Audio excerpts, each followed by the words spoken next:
With the news today, your primetime destination, an intriguing question that we're going to raise today. Should politicians in this country have a retirement age? That's right. Ajit Pawar targeting Uncle Sharad Pawar, saying he should retire. He's too old. Is there a retirement age in politics? We'll tell you more on that. But first, as always, it's time for the 9 headlines at night. Fight for the real NCP now escalates. Sharad Pawar expels nephew Ajit and other rebels, declares himself as the real NCP president. Ajit Pawar calls the meeting held in Delhi illegal. Maharashtra Chief Minister Eknath Shinde refutes the resignation rumor, says all is well in Maharashtra. The BJP says they will go into the next election under Eknath Shinde's leadership. Madhya Pradesh Chief Minister Shivraj Singh Chauhan washes the feet of a victim urinated upon by a BJP youth worker. Congress hits out at the Shivraj government, says they can't just wash away sins. The Congress leadership tries to broker a peace between warring Ashok Gehlot and Sachin Pilot ahead of this year's Rajasthan elections. Sources say Pilot will now be accommodated as a Rajasthan state chief or a poll campaign chief. Tamil Nadu Chief Minister M.K. Stalin reiterates his opposition against a uniform civil code, says it's being brought in as revenge against those opposing the BJP. NDA ally AIADMK also joins the anti-UCC bandwagon. Outrage after Karnataka Speaker demands separate VVIP lane for lawmakers at toll plazas, then is forced to backtrack, now calls it a suggestion by ex-MLAs. Strife-torn Manipur reopens schools after 2 months, but no end to the violence. Woman shot dead by unidentified people outside a school. India's moon mission Chandrayaan-3 to be launched on 14 July. It will attempt a soft landing on the moon by delivering a lander and a rover to the lunar surface. And Canadian Prime Minister Justin Trudeau faces flack for saying strict action taken against Khalistani attacks on Indian consulates. India hits out, says Trudeau is legitimizing terror.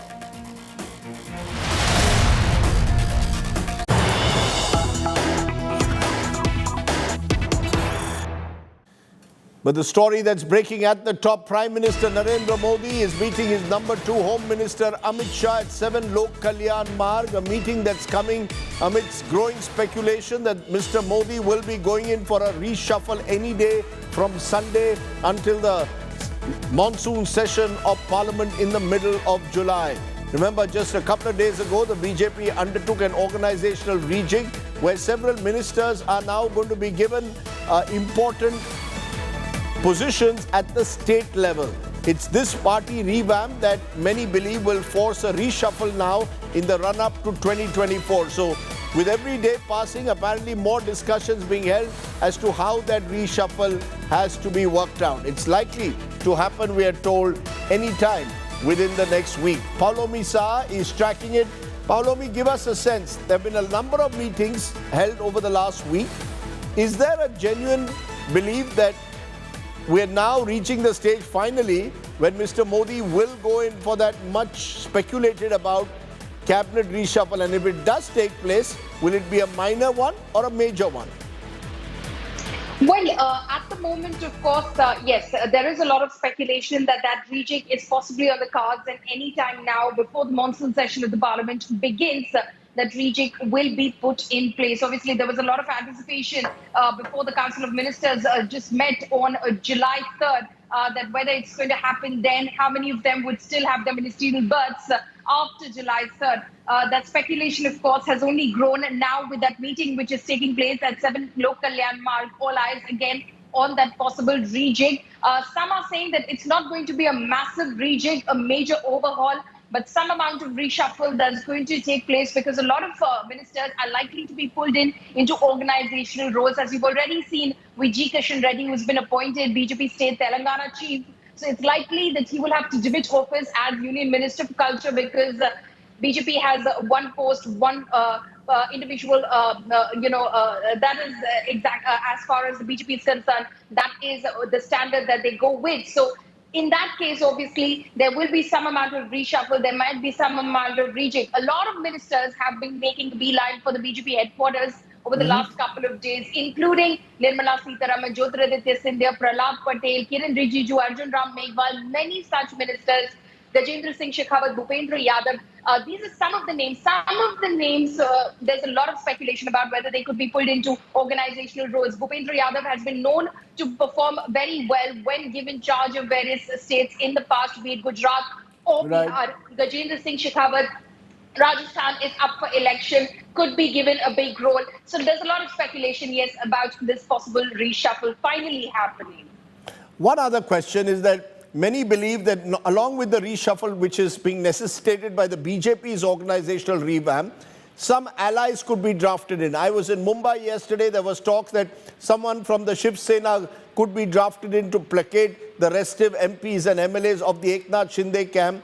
There's been talk of Chirag Paswan and the LJP being brought in. There's talk of possibly the Akalis coming back. Is there the possibility that ahead of the parliament session, you could also have either some of these allies being accommodated in the government or new allies being added on?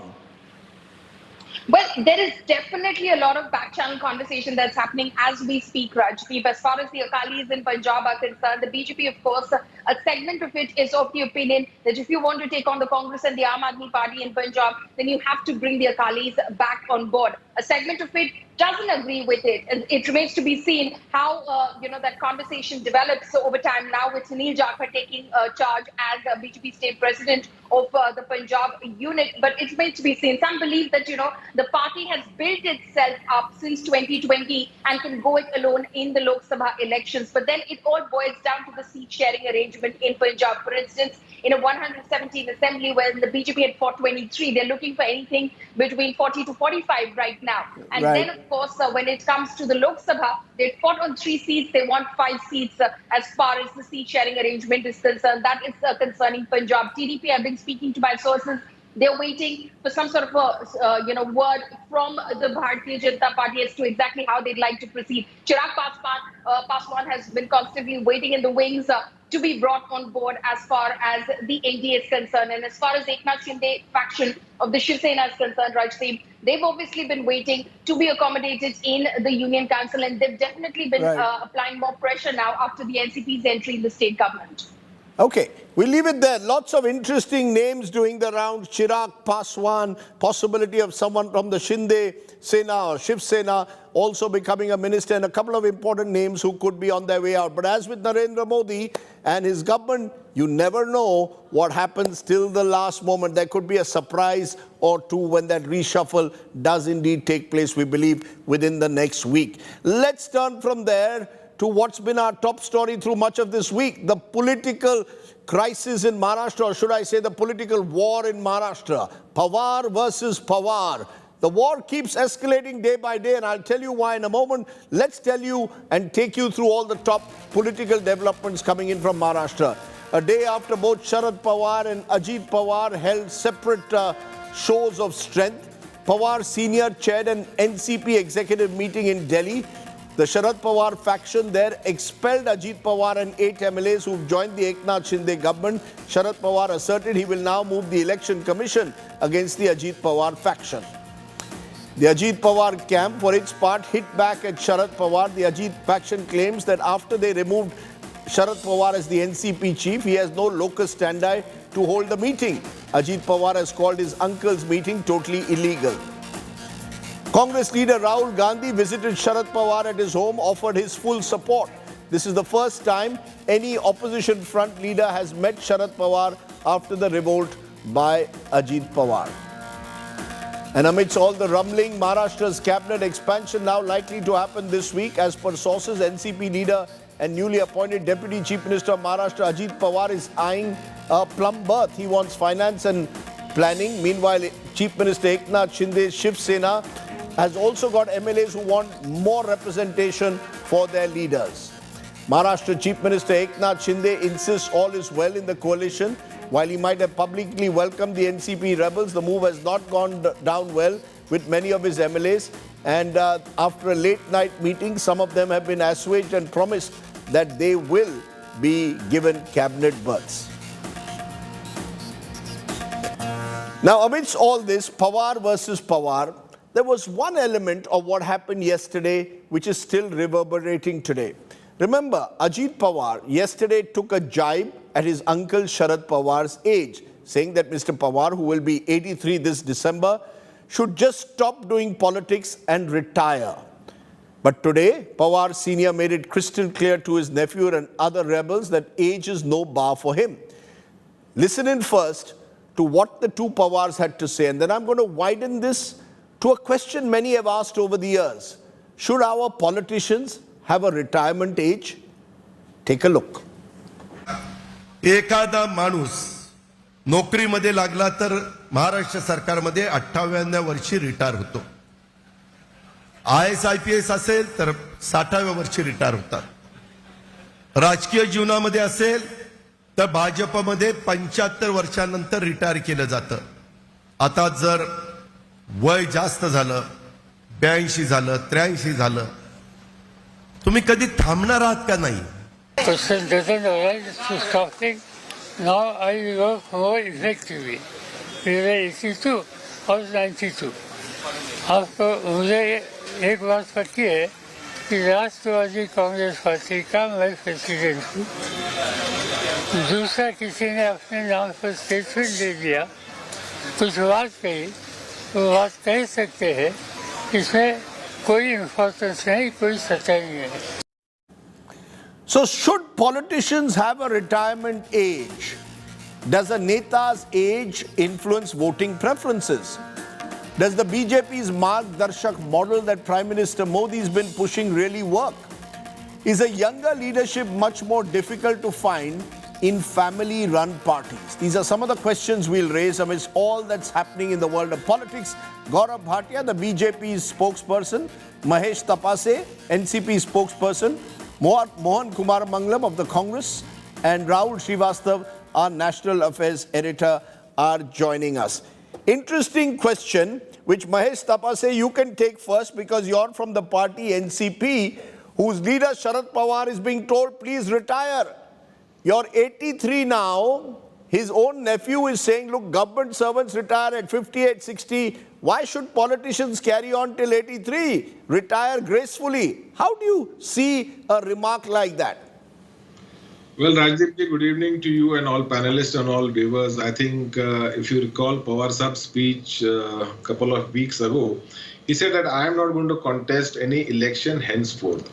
As far as politics in this country is concerned, the people know when to retire any politician, how, whether he's young or old does not really matter. But the electorate really knows when to retire a politician, how relevant he is, how irrelevant he is, and based on the work that he has done whilst being in office. So as far as Ajit Dada's remark regarding Pawar Saab is that I think the Maharashtra people have not taken it very sportingly. We really did not like the remark made by Ajit Dada to his patriarch uncle Sharad Pawar ji, telling him to retire. I think no son in this country can ever tell his first generation leader, father, uncle, who's the head of the house, to retire from whatever he's doing. I think this remark is absolutely unacceptable as far as Maharashtra, and I'm very sure that we all come from a very united family culture, and this kind of a statement from Ajit Dada has definitely not gone down well with us. Okay. Let me get Gaurav Bhatia in, because Gaurav Bhatia, the BJP was the one, when Prime Minister Modi took over, which evolved, it appeared, this concept of Margdarshak Mandal. The likes of L.K. Advani, Murli Manohar Joshi, Yashwant Sinha earlier when he was with you, a number of leaders over the age of 75 are effectively retired. Now, that has led to some to believe that's unfair, the manner in which it was done. Others are now saying, look, the BJP can do it. Why can't every party have some kind of a unofficial retirement age? What's the belief? Is there your view that Mr. Sharad Pawar and leaders in their 80s, Mallikarjun Kharge is 80, I'll put out a list of various leaders and their ages. Do you believe they should retire?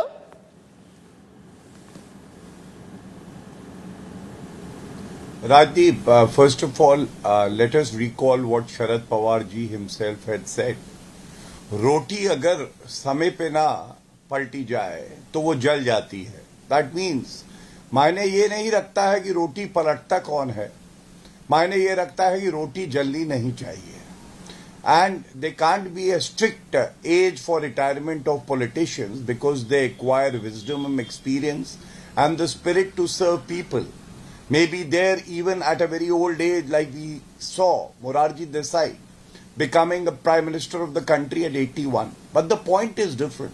The point is different because the Bharatiya Janata Party is a party where people, they work hard, they attain a position, they serve the organization and the country, and then they know what is the right age to make way for other leaders who also aspire to work for the country. So as the famous saying goes, retire when people ask you why, rather than waiting when people start asking when. So we have seen how, even in the current leadership, Shri Narendra Modi ji, Amit Shah ji, our President JP Nadda ji, they have risen up the ranks through hard work. It's not their last surname that has given them this position. But if we now contrast this with family fiefdoms who are serving their own interest rather than serving the interest of the nation, Congress Party, Jawaharlal Nehru to Indira Gandhi to Rajiv Gandhi, Rajiv Gandhi to Sonia Gandhi to Rahul Gandhi. Now what are the qualifications of these leaders, if I may say so, for Rahul Gandhi? Rahul Gandhi, was he in a position or had he earned his place in the Congress Party to be the vice president and the president of the party? Under his leadership, the Congress lost 39 elections out of 49. So the question remains, the leader might retire, but if the baton is passed to the daughter or the son, the other very meritorious leaders would not get a chance. That system has to be ensured within all political parties. Samajwadi Party, from Mulayam Singh Yadav to Akhilesh Yadav, DMK, Karunanidhi to Stalin, NCP, Sharad Pawar has been the chief since the inception of the party. Why not other leaders should be given chance? Mamta Banerjee, same thing is happening. So I think it is very suffocating for leaders of these political parties that they work hard but they are not able to get the party president position to serve the people. Are you saying therefore the question is not about age, but it's about merit and the manner in which family-run parties are organized? But before I move on to my other guests, just one question that I ask you. You said the BJP doesn't have in a sense a Margdarshak Mandal, people know when to retire, but an LK Advani effectively after the 2014 elections was, even though he wanted, it seems, to be in politics, was effectively eased out. So are you saying to me that the BJP has a concept of easing out their senior leaders naturally, or these leaders on their own know when to go? I think be it LK Advani ji, Atal Bihari Vajpayee ji or Murli Manohar Joshi ji, they have been the beacon of light for us. They are the guiding factor for the party.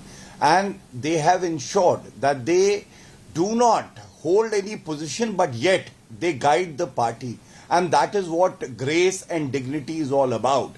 Rather than sticking to a chair when leaders of your own party start revolting against you. G23 group, Rajdeep, what was it? Sonia Gandhi and Rahul Gandhi were presidents of the Congress Party for 23 long years without holding an election. Would it not be asked? What about other leaders who have worked equally hard, who also have contributed to the growth of a political party, but they will never get the chance to be the president and make some good decisions for the party and invariably serve democracy and our country? It's interesting that you seem to suggest that LK Advani on his own sort of one day decided enough is enough. There are varying interpretations of that. Can you show me one quote? Okay. No, interesting. Rajdeep, see, no, interesting. That's why I said. You tend to make these statements very irresponsibly. No. Can you I'm not show me one quote of LK Advani ji? We have seen how the Prime Minister also gives him respect, touches his feet. If you show me one quote of his, that he was pushed out of the party and he was disrespected, then I will have to yield and I'll have to say that yes, you are right and I'm wrong. Okay. Fair point that you made. What happened to Sitaram Kesri, PV Narasimha Rao? I don't even want to get into that. Okay. You believe that we've settled it here. You believe that LK Advani voluntarily opted out in a way out of politics. Others have different views. You're saying, please show me an exact quote of LK Advani. Obviously, Mr. Advani has chosen to maintain his counsel, his silence on that. But Mohan Kumar Mangalam, there are important points that Gaurav Bhatia has made. Gaurav Bhatia has made an important point that in parties where it seems that succession is from one family member to the other, the thought of retirement never comes in because it is all within the family. Then whether it is the NCP at the moment, or whether it is the Congress, or whether it is a number of parties, look at the National Conference, Farooq Abdullah is effectively still in his 80s and virtually still the face of the National Conference in the country. Lalu Prasad Yadav is in his mid-70s. He's the president of the RJD. Is there a sense that family-run parties, no one knows when to retire? So let me first start by saying that I'm not going to talk about other parties. As far as the Congress party is concerned, we have someone who's not part of the Gandhi family, who's currently the Congress president, who was democratically elected by the All India Congress Committee members, the Pradesh Congress Committee members. I can't remember the last time the BJP had an election for its president. They have a different method of selecting their president that comes out of Nagpur. So they should be the last ones to tell us how to run our party. We have a completely open election with a completely democratic process. And what has resulted in this time is someone who's not from the Gandhi family. Yes, Mrs. Sonia Gandhi. No, but that happened after 23 years. That happened after 24 years. Yes, and under Mrs. Sonia Gandhi's leadership, there were 10 years when we were in power. We won 2 back-to-back Lok Sabha elections. And when she did lose elections, in 98 or 99, the party did split. Many people left, including Mr. Sharad Pawar. Now, as far as NCP is concerned, there's this now selective mechanism of saying only the daughter or the son is a dynast and not the nephew. I don't understand how a nephew isn't a dynast if they're trying to oppose dynastic politics. But let me get back to the original question, Rajdeep, because this isn't a question of dynasty. This is a question of whether there should be a retirement age or not. And I think the first thing we need to ask is, what does retirement mean? The Margdarshak Mandal was basically a Modi ji Virodhi Mandal. Whoever was opposing Mr. Modi's elevation was quietly dispatched into this one group that they called the Margdarshak Mandal. The question is that even in corporate India today, or even in companies around the world, CEOs become chairmen, then become non-executive chairmen, and then become independent directors of boards.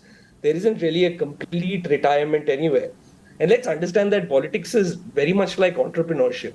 There are no upper or lower limits that are educational, and there are no upper limits for age. Ray Kroc started McDonald's at 52, Mark Zuckerberg started Facebook at 22. I'm not sure what age Mr. Pawar was when he started NCP, but Mr. Kumar Mangalam, a political party is not a business house. A political party has lakhs of workers. Many of them work hard for years on end. They expect to be rewarded. Yes, and so does a business house have lakhs of workers. And like a business house, a political party needs to recognize and promote and demote talent and people who are not talented, so that the party is healthy and they continue to carry forward a mix of sort of youth and experience in order to be able to win elections. Right. Let me stretch that analogy. Just be patient with me for a minute here. The product that one is selling in politics is a mix of the person contesting and the platform or the party they're contesting from. The importance of either component depends on the level of the election. If you're in a local body election, the individual matters a lot more. If you move up to parliament, it's now turned into more and more a presidential contest. Though in assembly also, depending on states, that would wait.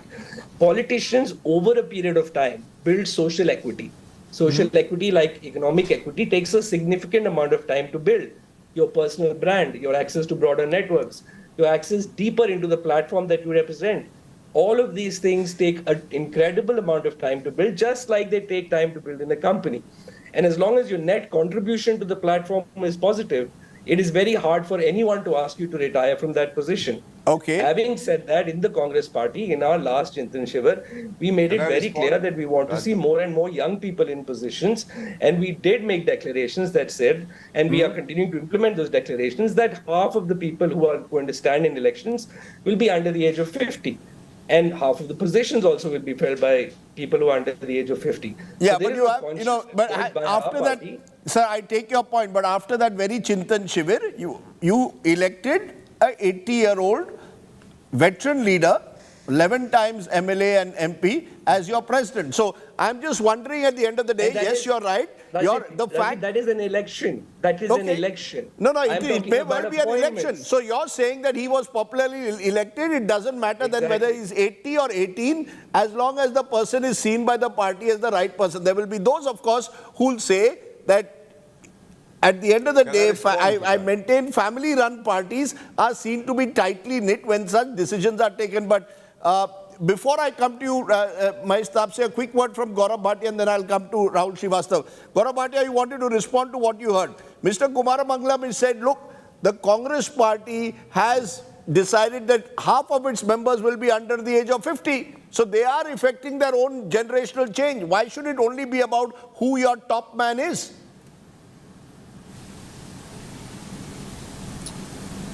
You know, he is entitled to his views, and I very respectfully disagree with him, and I'll give you the reasons.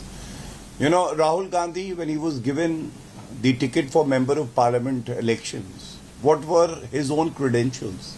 Rajiv Gandhi was made the Prime Minister at 40, Rajdeep. What were his credentials? We all need to ask. Tell me something, Rajdeep. Say if you do not belong to a parivar like the Gandhi parivar or the Yadav parivar, in the case of Lalu Prasad Yadav and Mulayam Singh Yadav, if you fail 39 times, like Rahul Gandhi did, I mentioned that fact, would you be given an opportunity without the surname? The answer is a categorical no.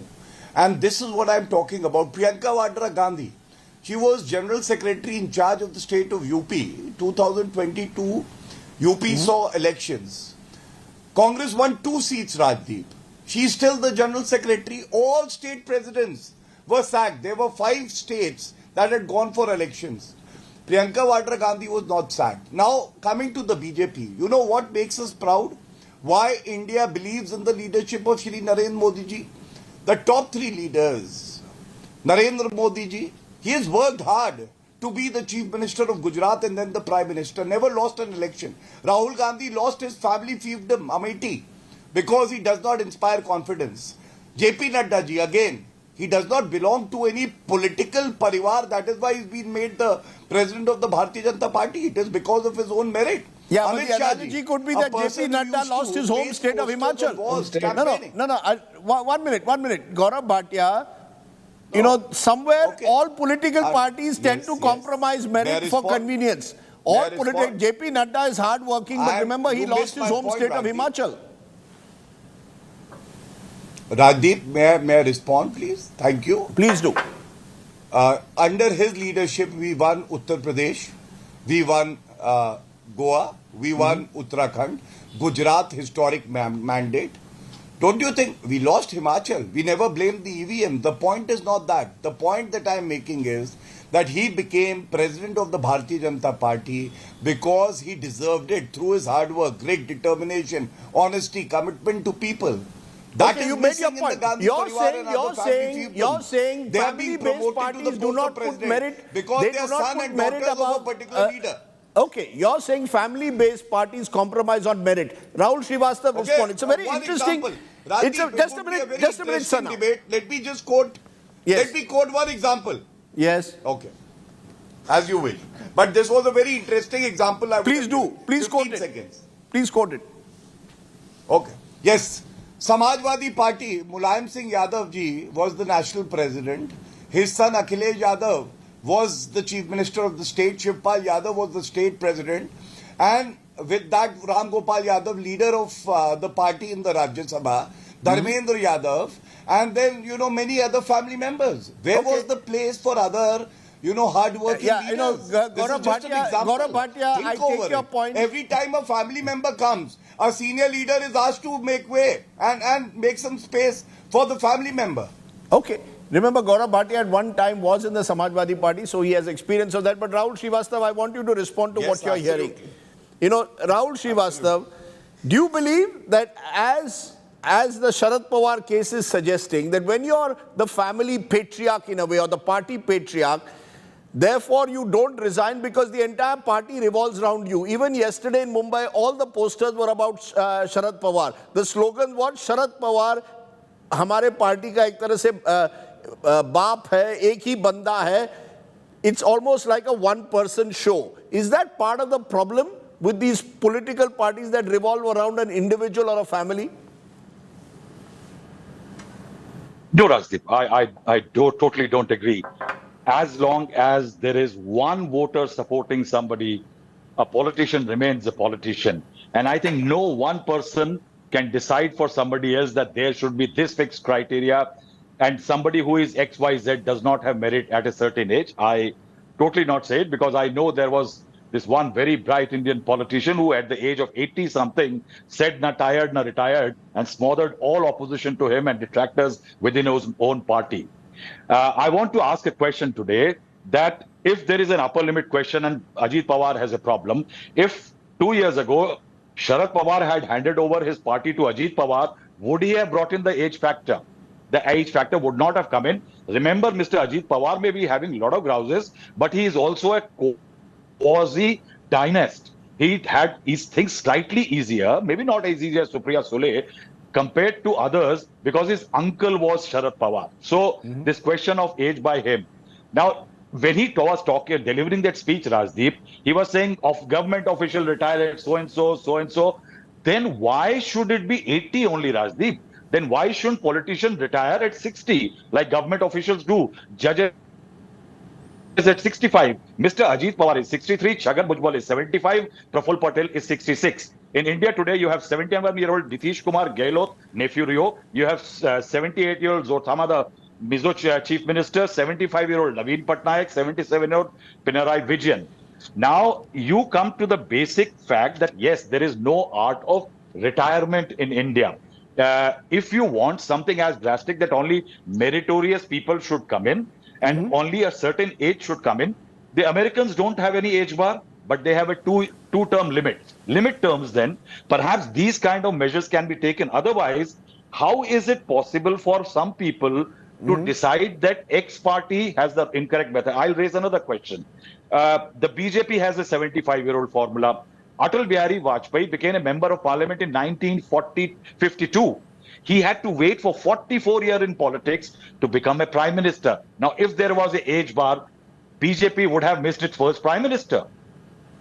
It's Will therefore it in a agree way to something like that, Rajdeep? Yeah, no. It's therefore in a way not about age, but it's also about, of course, wisdom. It's about your ability to hold a party together. But remember, we are a very young country. Also circumstances, We are a Rajdeep. country, though, Rahul Srivastava, where 60% of the population is under the age of 35.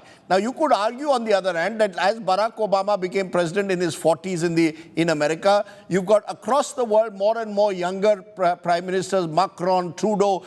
Should we be looking for younger faces? That's, I think, the point. Ajit Pawar has done it for his own self-interest. Let's be clear. You're right that he's never raised Sharad Pawar's age until now. Suddenly, he has remembered that his uncle, is 83 years old. And all the posters of the Ajit Pawar faction also had Sharad Pawar. So the point is, Rahul Srivastava, the question will be asked, and a quick answer to that in a young country, should you have politicians who are younger? The older guard just don't give way. That's the problem. See, Rajdeep, yes, that's a problem. The Constitution of India does not lay down. We can go by the Constitution of India as a journalist. It does not have any ceiling for politicians. It has for judges, for everybody else. Second issue is that politicians are people's representative, Rajdeep. And it is the people who decide that who should retire, who should be retired, who should be ousted. The moment people start fixing, or the parties decide the age. That's what the question I want to ask, that tomorrow, Prime Minister Narendra Modi is 72 today. The BJP's age limit is 75. In 2025, Prime Minister Narendra Modi will be 75. Now, that means if the BJP follows this age limit, a very capable Prime Minister, by the own BJP standard, may have to demit office. Right, now, these are questions which needs to be answered. One thing which I like to say before I go, that since we are talking age of politician, today is my friend Mr. Rangarajan Kumar Mangalam's son Mohan's birthday, so we should all wish him luck. Yeah, Mohan Kumar Mangalam, isn't that true though in some way, that for the young it's become very difficult in politics? Because the old guard doesn't give way. I mean, Ajit Pawar may have done it out of self-interest to raise Sharad Pawar's issue, but the truth is that a number of Congress persons are sending me messages, Rajdeep, that in our own party, for all the talk, the old guard never leaves. I think Rahul Srivastavaji's message is a good message there when he talked about Mr. Vajpayee's struggle and how many years it took him to reach the top point. Like I said, there isn't like a straight line path here in politics that you go from step 1 to step 2 to step 3 in 1 year or 2 year or 3 years. And so when you reach that, sort of the peak, if you will, of the mountain, it's not easy to step aside and let someone else take over. No, that's So because our party organizations are like that. Why don't we throw up a Barack Obama? Why don't we throw up a 44, 45-year-old who can be the president of the Congress Party without a family surname? Without a family surname. So, again, that goes to the people. It's up to the people to throw up such a leader. Whether the people actually recognize and want someone of that of that age and, without that surname. Yeah, but the people are the party, right? Your party, okay. Exactly. So the people's will, you said it yourself, Rajdeep, the people's will is represented in the cadre of the party. Okay. So you believe the cadre of the party. Okay. Point taken. Final word, I want one from Gaurav Bhatia. Rahul Srivastav said, when Mr. Modi turns 75 in 2025, does he also go to the Margdarshak Mandal?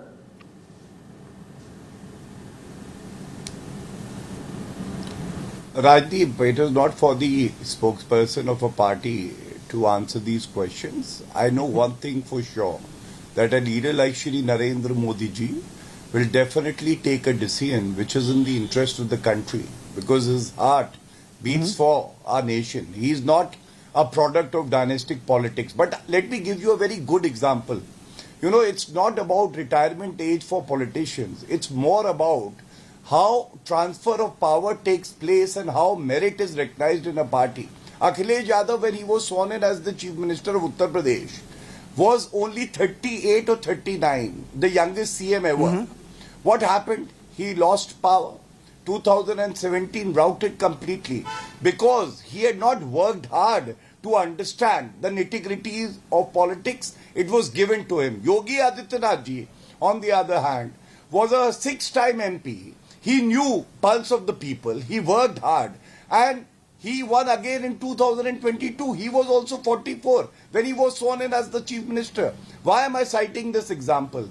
That yes, if you have merit in yourself, if you are committed to the welfare of the people, if life gives you an opportunity to serve, you have to be prepared in terms of your experience, wisdom and commitment that lacks in leaders who come good from example. Yes, Mohan, you want to respond to Yogi. Yogi is a good example. Yes, Rajdeep. Very Rajdeep, quickly. I want to ask Gaurav Bhatia one question. I want to ask Gaurav Bhatia one question, which is, what made Mr. Modi qualified in 2001 to be sworn in as Chief Minister, given that he had never contested an election? Gaurav, 30-second answer. Yeah. He had served the party for more than 1.5 decades. He was General Secretary of the party and he had served in states where the party performed very well. Okay, that's your answer. Sir, I take your point. We started with the NCP, let's end with that. Mahesh Thapar says there will be those who will say that maybe Sharad Pawar's one mistake was he never really prepared a clear line of succession. And that is a mistake sometimes patriarchs make, and then when they perhaps lose some of their political clout, it results in the chaos to some extent that we are seeing in the NCP. Would you agree that maybe Sharad Pawar a few years ago should have decided on Ajit Pawar, who many say is a capable administrator, instead chose his daughter, possibly Putra Moha, and therefore people will ask these questions now? When Pawar Sahib had put down his papers, Rajdeep ji, if you remember a couple of weeks ago, that time Ajit Dada was definitely asked, would he like to head the party in Delhi? So he categorically denied that I do not want to go to Delhi, I want to remain in Maharashtra.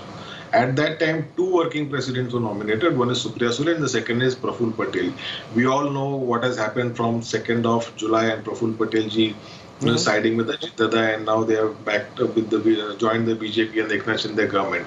So all this process was in place. Nobody ever thought. Everybody looked at Ajit Pawar as the political shadow of Sharad Pawar ji, and there was never an iota of doubt in anybody's mind that Ajit Dada will never be his protege or his next in command in Maharashtra politics. So it was always looked at, or Ajit Dada was always looked as Pawar Saab's shadow in the political circle. So you're saying Mr. Pawar actually had a succession plan in mind, Supriya Sule at the center in a way, and Ajit Pawar in Maharashtra. Either way, I'll tell you what somebody told me today in Mumbai in the morning.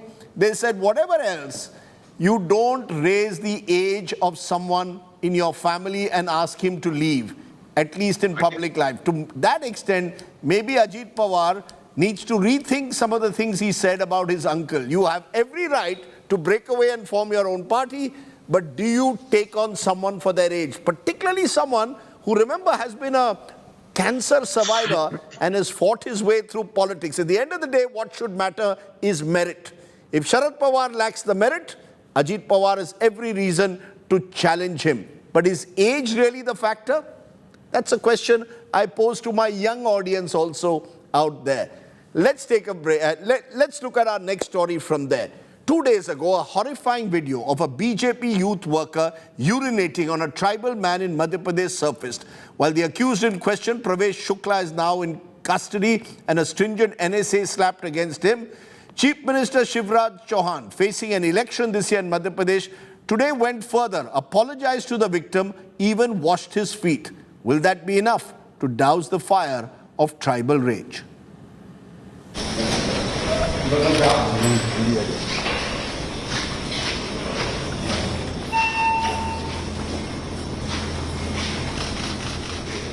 Madhya Pradesh CM Shivraj Singh Chauhan trying to douse the fire sparked by urine gate horror. Dashmat, the tribal labourer on whom a BJP youth wing leader urinated on, was called to the CM's house on Thursday. Chauhan squatted on a low stool, made Dashmat sit on the chair, and then proceeded to wash his feet.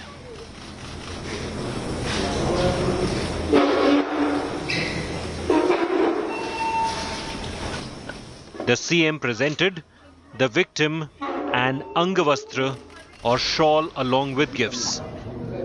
The damage control exercise was steeped in Hindu customs that show respect, intended to send out a clear message of remorse. मुझे बहुत दुख हुआ वो घटना देख के, मैं माफी चाहता हूँ, क्योंकि मेरी ड्यूटी है, मेरे लिए तो जनता ही भगवान जैसे है। पूरा बन गया कि नहीं बना? The CM also shared food and pleasantries with Dashmat.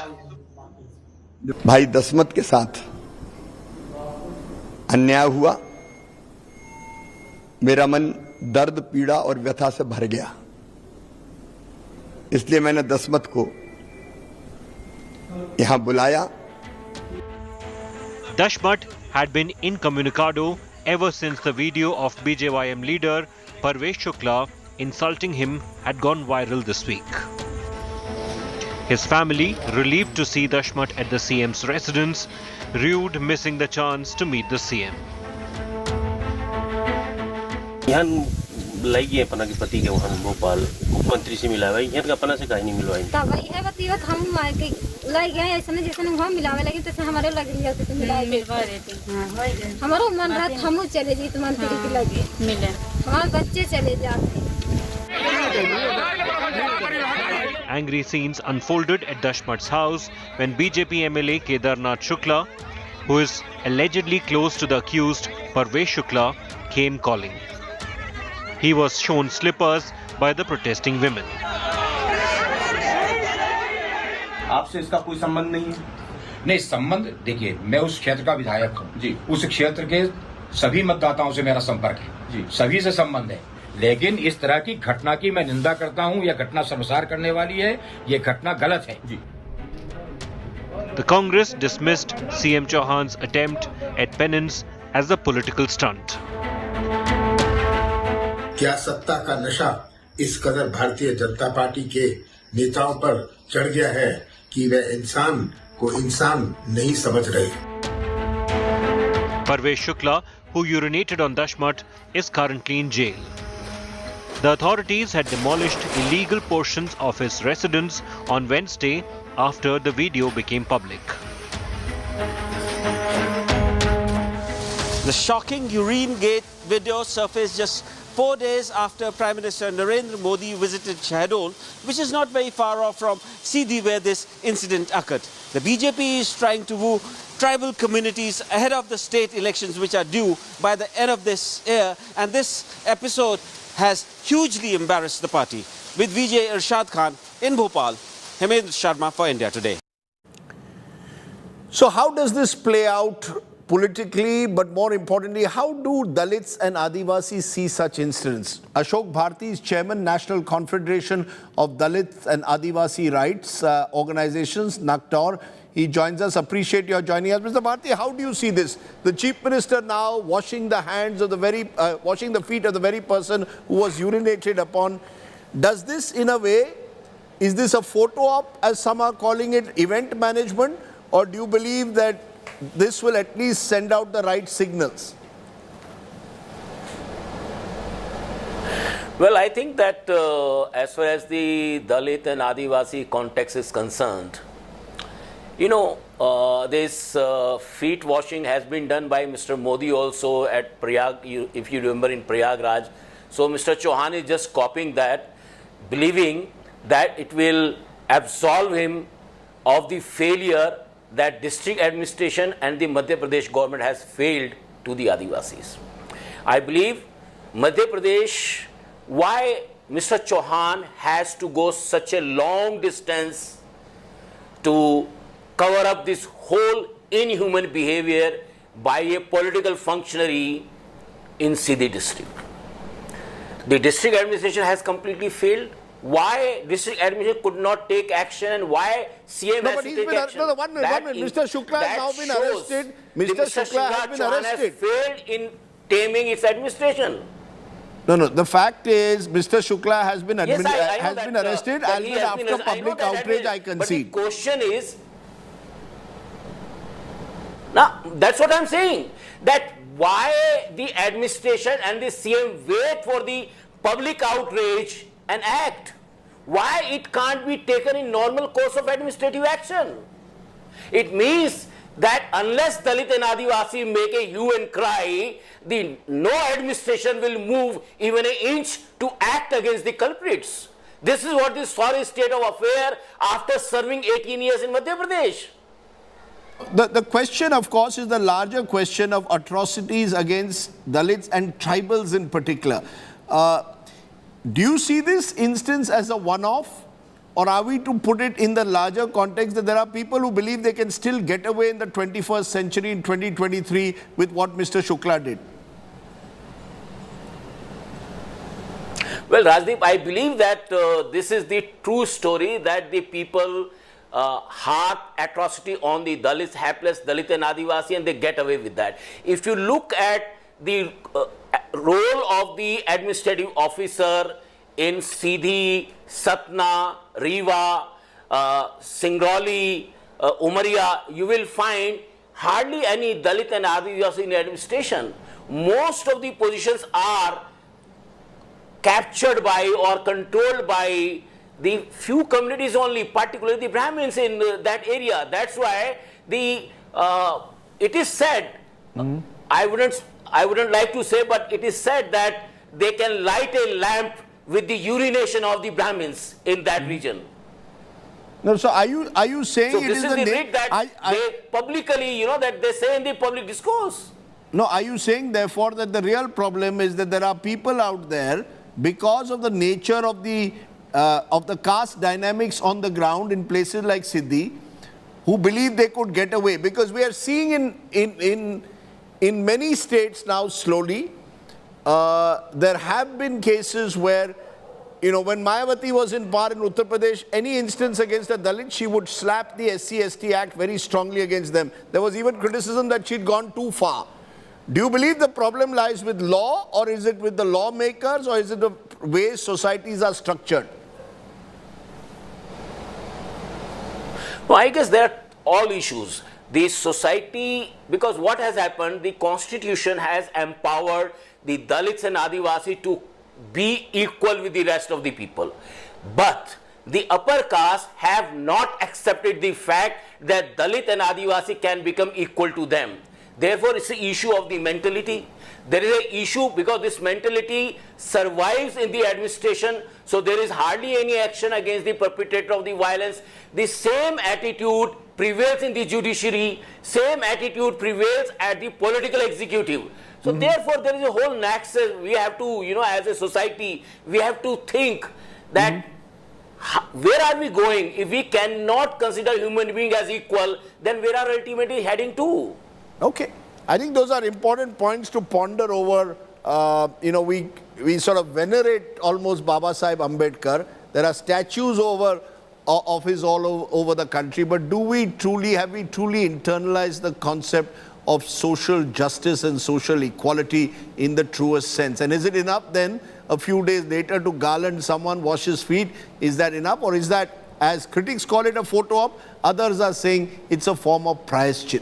Either way, we leave it to you to decide. This is an election year, remember, in Madhya Pradesh. Thank you very much, Mr. Bharti, for joining me. As I said, I was this morning in Mumbai. I went for a walk on Marine Drive. Lovely weather. It was drizzling. Sadly, in other parts of the country, there's monsoon fury. So I leave you tonight with Kabhi Khushi, Kabhi Gum, images of monsoon fury in some parts of the country like Kerala. In other parts of the country, there's a lovely drizzle in the air. That is the nature of the great Indian monsoon. Thanks for watching. Stay well, stay safe. Good night, Shubhratri. Jai Hind, Namaskar.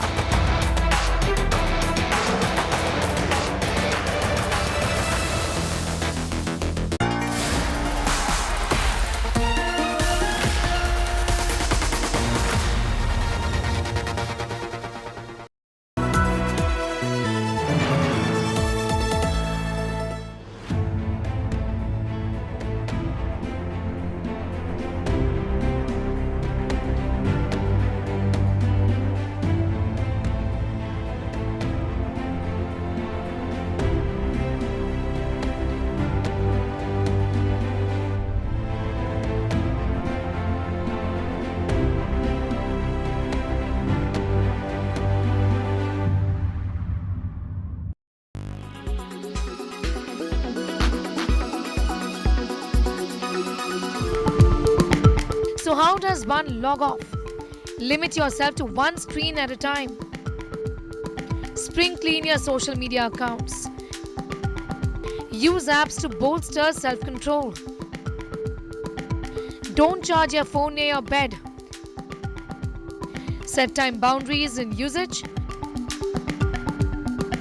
Use your gadgets thoughtfully. Think about whether you actually need to use your laptop or whether you need to use your phone. Is there any work really, or just using it mindlessly? Do you really need to watch TV, or you'd rather go for a walk or even take a nap, which is actually more relaxing, more refreshing? If you ask an average person, they'll say, oh, I'm on social media for about 10-15 minutes or maybe a little bit more in there. I'm not typically there. But if they start actually analyzing their time, and there are apps and features available on these gadgets, they then come to realize that I was putting so many hours more. Prioritizing offline relationships and getting a glimpse of what real life offers brings real joy. Try it.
forecast now.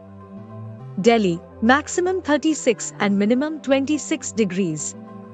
Mumbai, maximum 28 and minimum 24 degrees. Kolkata, maximum 34 and minimum 26 degrees.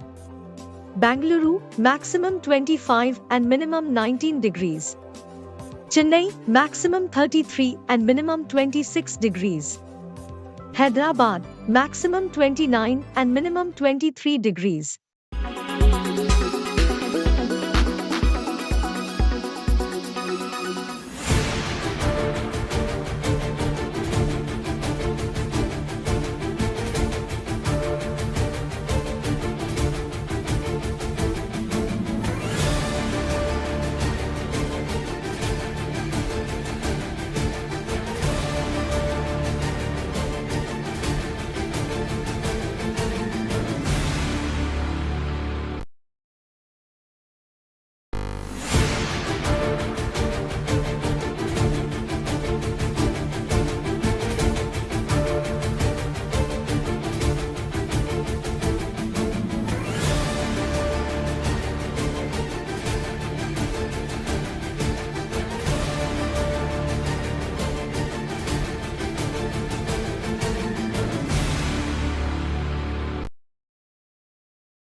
Why does this happen? Let me tell you the science behind it.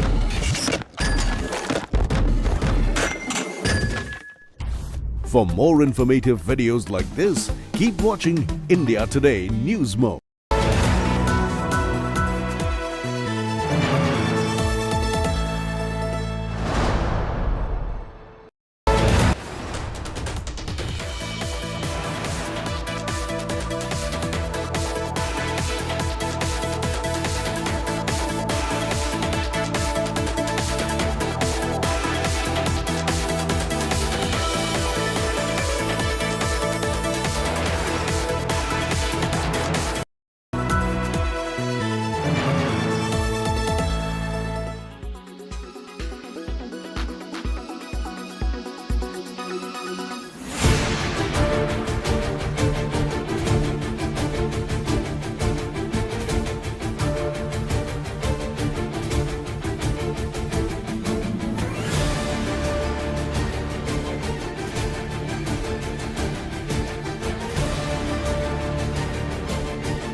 Weather forecast now. Delhi, maximum 36 and minimum 26 degrees. Mumbai, maximum 28 and minimum 24 degrees. Kolkata, maximum 34 and minimum 26 degrees. Bangalore, maximum 25 and minimum 19 degrees. Chennai, maximum 33 and minimum 26 degrees. Hyderabad, maximum 29 and minimum 23 degrees.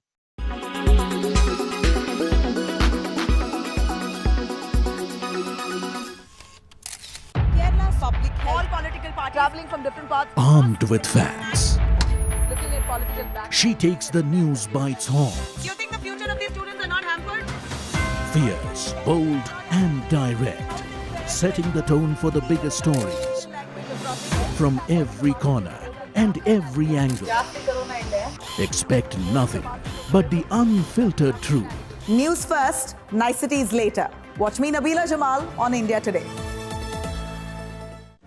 Make your media plan smarter with India Today Live TV on your connected devices.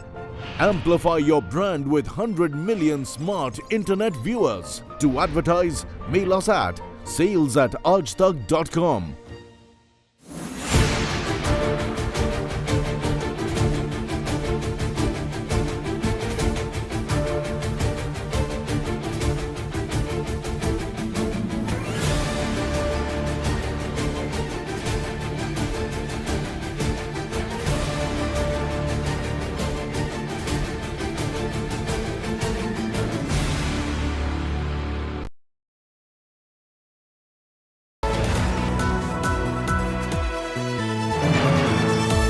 co-powered by the new Kia Seltos, the badass reborn.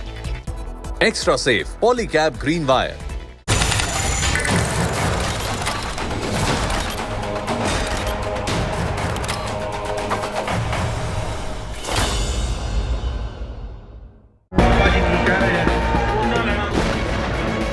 A Khalistan rally tableau depicting the assassination of Indira Gandhi, former Indian Prime Minister.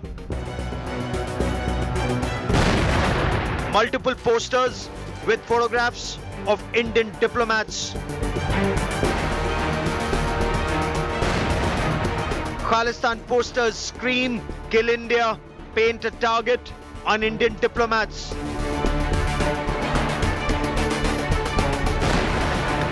A shocker from Canadian Prime Minister Justin Trudeau. Canada has always taken extremely seriously violence and threats of violence. We've always taken serious action against terrorism, and we always will. A shocked India reacts in horror. The issue is not about freedom of expression, but its misuse for advocating violence, for propagating separatism, and for legitimizing terrorism. Assassination tableau and terror threat posters, part of free speech for Trudeau.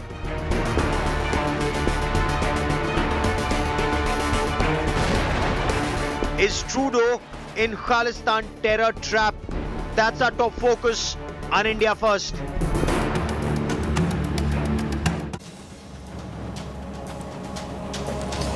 Is this tableau, and we'll show you that tableau once again on your television screen. So is this tableau depicting the assassination of late Indira Gandhi, then Indian Prime Minister, freedom of expression?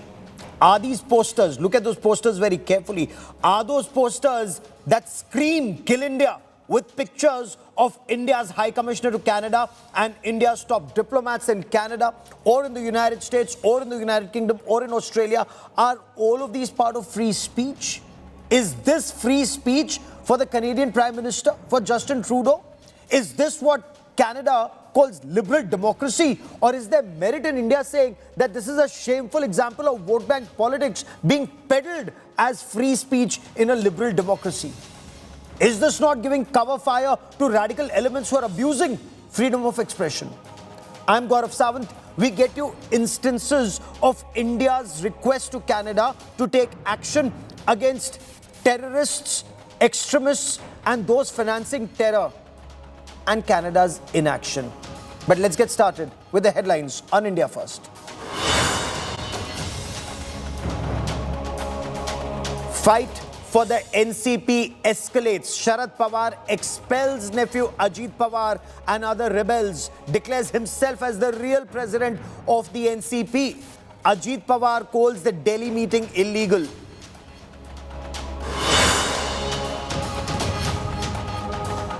Maharashtra Chief Minister Eknath Shinde refuses and refutes resignation rumors, says all is well in Maharashtra Sarkar, and the union with NCP will only strengthen the Mahayuti.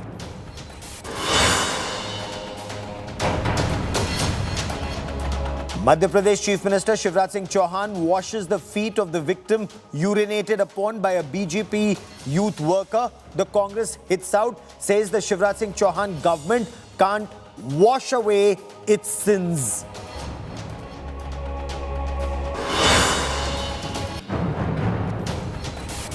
Tamil Nadu Chief Minister M.K. Stalin reiterates his opposition to the Uniform Civil Code, says it's being brought in as revenge against those opposing the BJP. NDA ally AIA-DMK joins the anti-UCC bandwagon.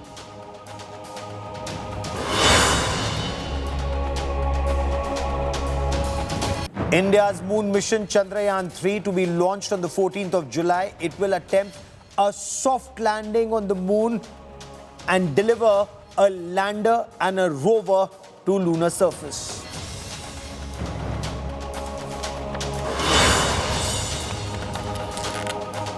There is shock an outrage in India over Canada's Prime Minister Justin Trudeau trying to pass off a tableau depicting the assassination of Indira Gandhi, then Indian Prime Minister, as freedom of expression. Or Khalistani posters saying "Kill India" with photographs of top Indian diplomats posted in Canada. Is this acceptable in a so-called liberal democracy? Or is this vote bank politics being given the cover fire of free speech? Kill India rallies.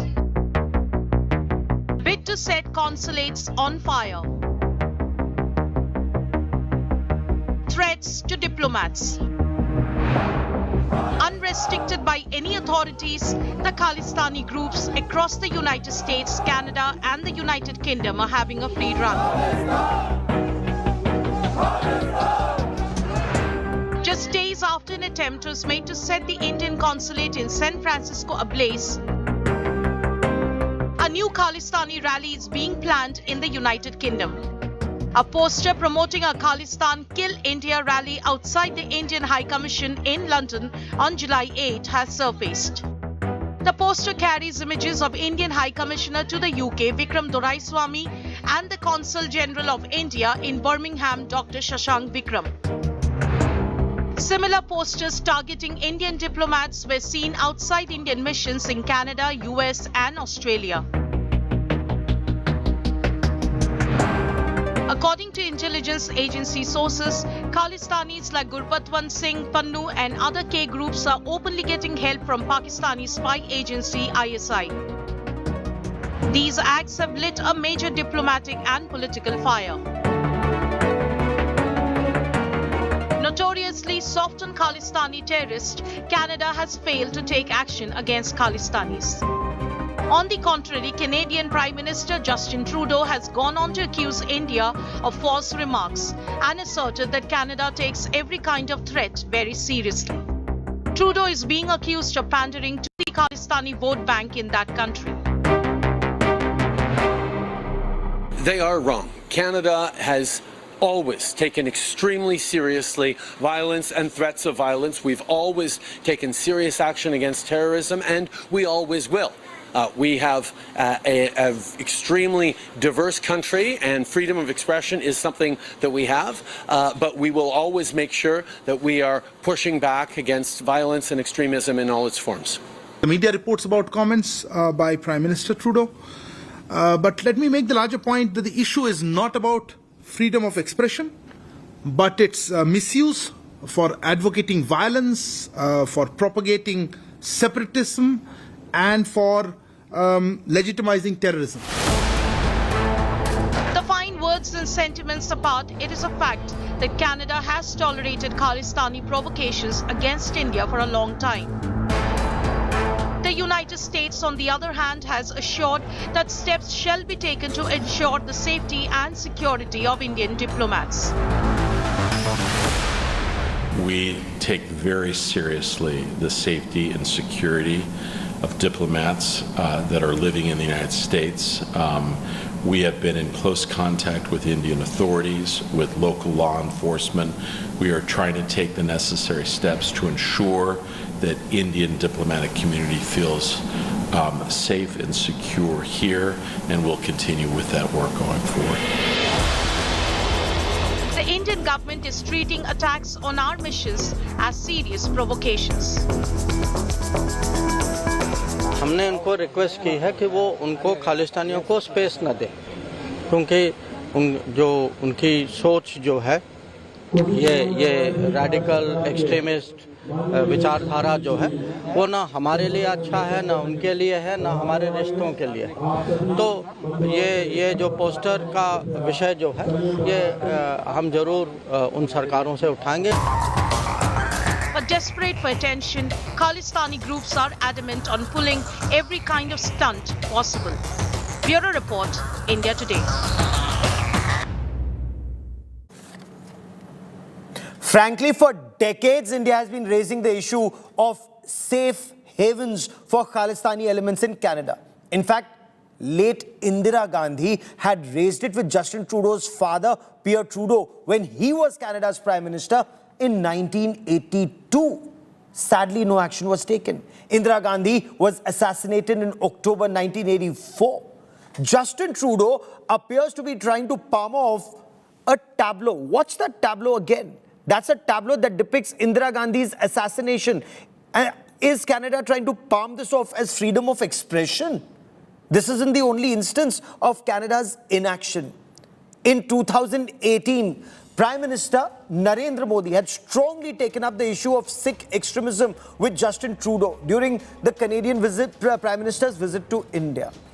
In February 2018, Captain Amrinder Singh, then Chief Minister of Punjab, had handed over a list of 9 Khalistani extremists and operatives to the Canadian Prime Minister, Justin Trudeau.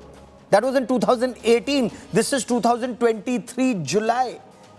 That list, incidentally, includes the names of Babbar Khalsa International member Lakhbir Singh Sandhu, alias Landa. Landa is originally from Tarantaran in Punjab.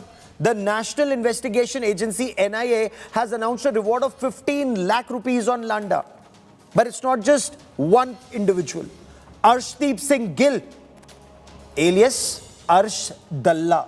Again, Arsh Dalla is based in Canada. He's linked to the Khalistan Tiger Force. Dalla, incidentally, was designated an individual terrorist by the Ministry of Home Affairs in January 2023. Government wants action against him. Will Canada take action? Remains to be seen. Yet another accused wanted by the NIA is Satwinder Jeet Singh, alias Goldie Brar, an accused in the killing of Pradeep Kumar, a Dera Sacha Sauda follower. This happened in Faridkot in November 2022. Once again, Canada sadly found wanting, not taking action against terrorists, extremists and terror sympathizers, all in the name of freedom of expression. So is there merit in Justin Trudeau saying India is wrong and that Canada has taken the threat of violence very seriously and has taken strong action against terror? You heard the Canadian Prime Minister. These are his words. The Canadian Prime Minister insists Canada is not soft on terror. External Affairs Minister Dr. S. Jaishankar has accused Canada of the Canadian leadership of vote bank politics and inaction against terror threats to Indian diplomats. Let's try and make sense of these developments. Joining me on the magnitude of the threat posed by the Khalistani supporters and Canada's meek response are Shashikant. Shashikant is former Director General of the Punjab Police. Also with me is Ambassador Veena Sikri, former top diplomat. And Ambassador Sikri, I want to ask you first, ma'am. Is there merit in Justin Trudeau saying Canada is taking serious action against terrorists and threats of violence and that India is wrong to think Canada is soft on terror? No, I think that that Prime Minister Justin Trudeau is there's a clear gap between what he is saying and his actions on the ground.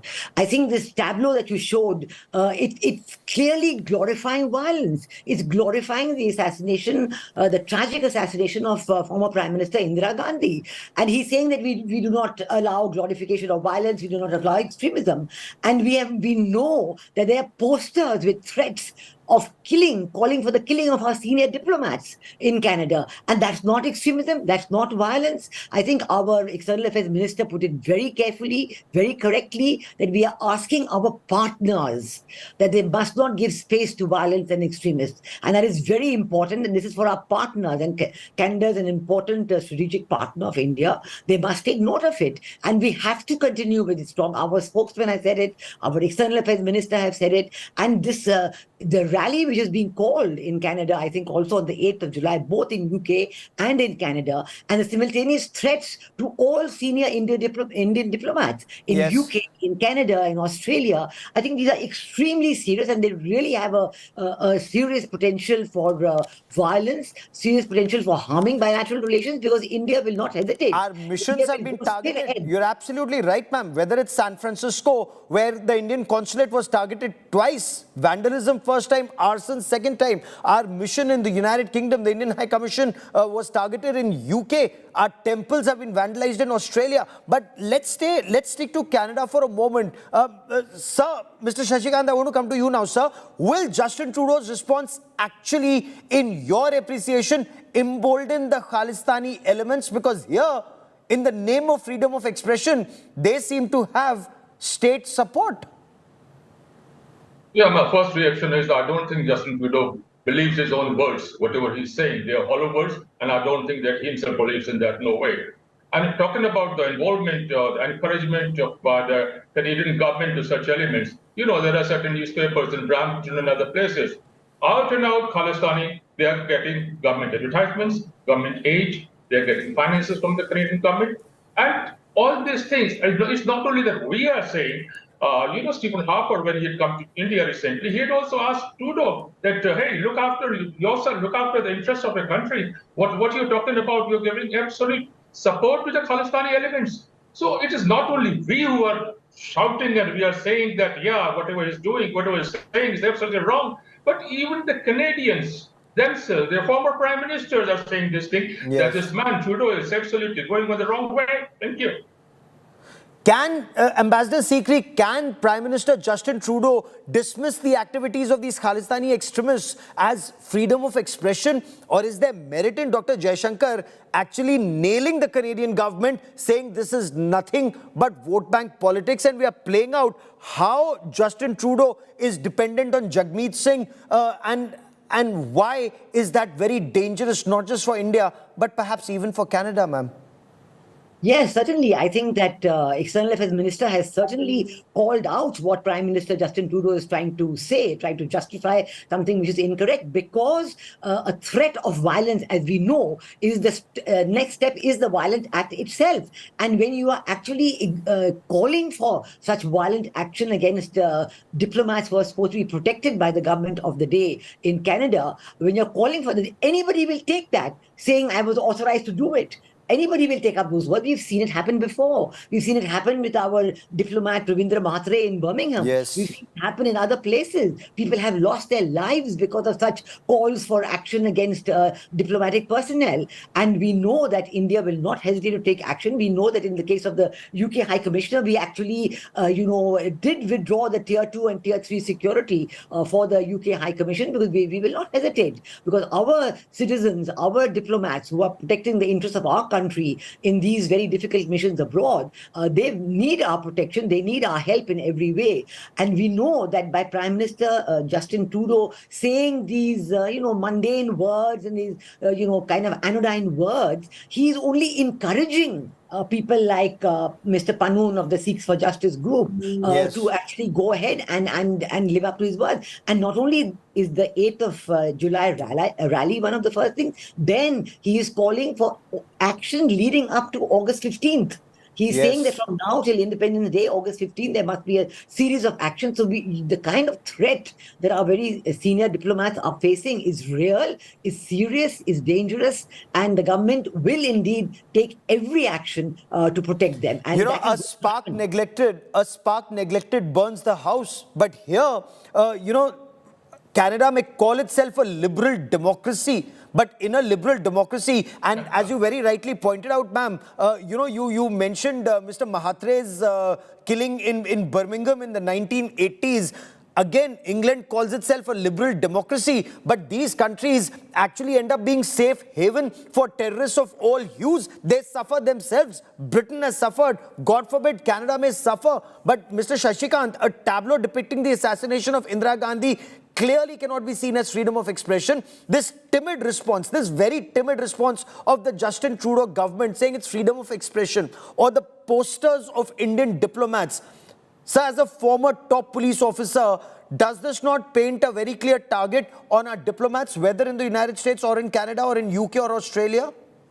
Certainly it does. Certainly is. That is certainly not welcome. And now what they're saying about July 8th, they want to see there some killer rally or something they are planning. What's happening? And Canada and freedom of speech, I think they are two different things. And more, I'll say that Trudeau doesn't know what he's dealing with. He's dealing with a loose cannon. Militancy, terrorism, they don't have any friends. Maybe tomorrow they just turn the cannon towards this Canada or towards Trudeau, etc., etc. Anything is possible. And again, I'll come to this thing. Trudeau and company, they say that they believe in freedom of speech. I'll give you one small instance. So in 2013, Punjab and Haryana High Court has been asking for extradition of some top smuggler sitting there who is funding these persons, militants. Yes. And they say that we don't know where they are. This is the kind of language they speak. This is their belief in freedom of speech and justice and all those high values they talk about. Thank you.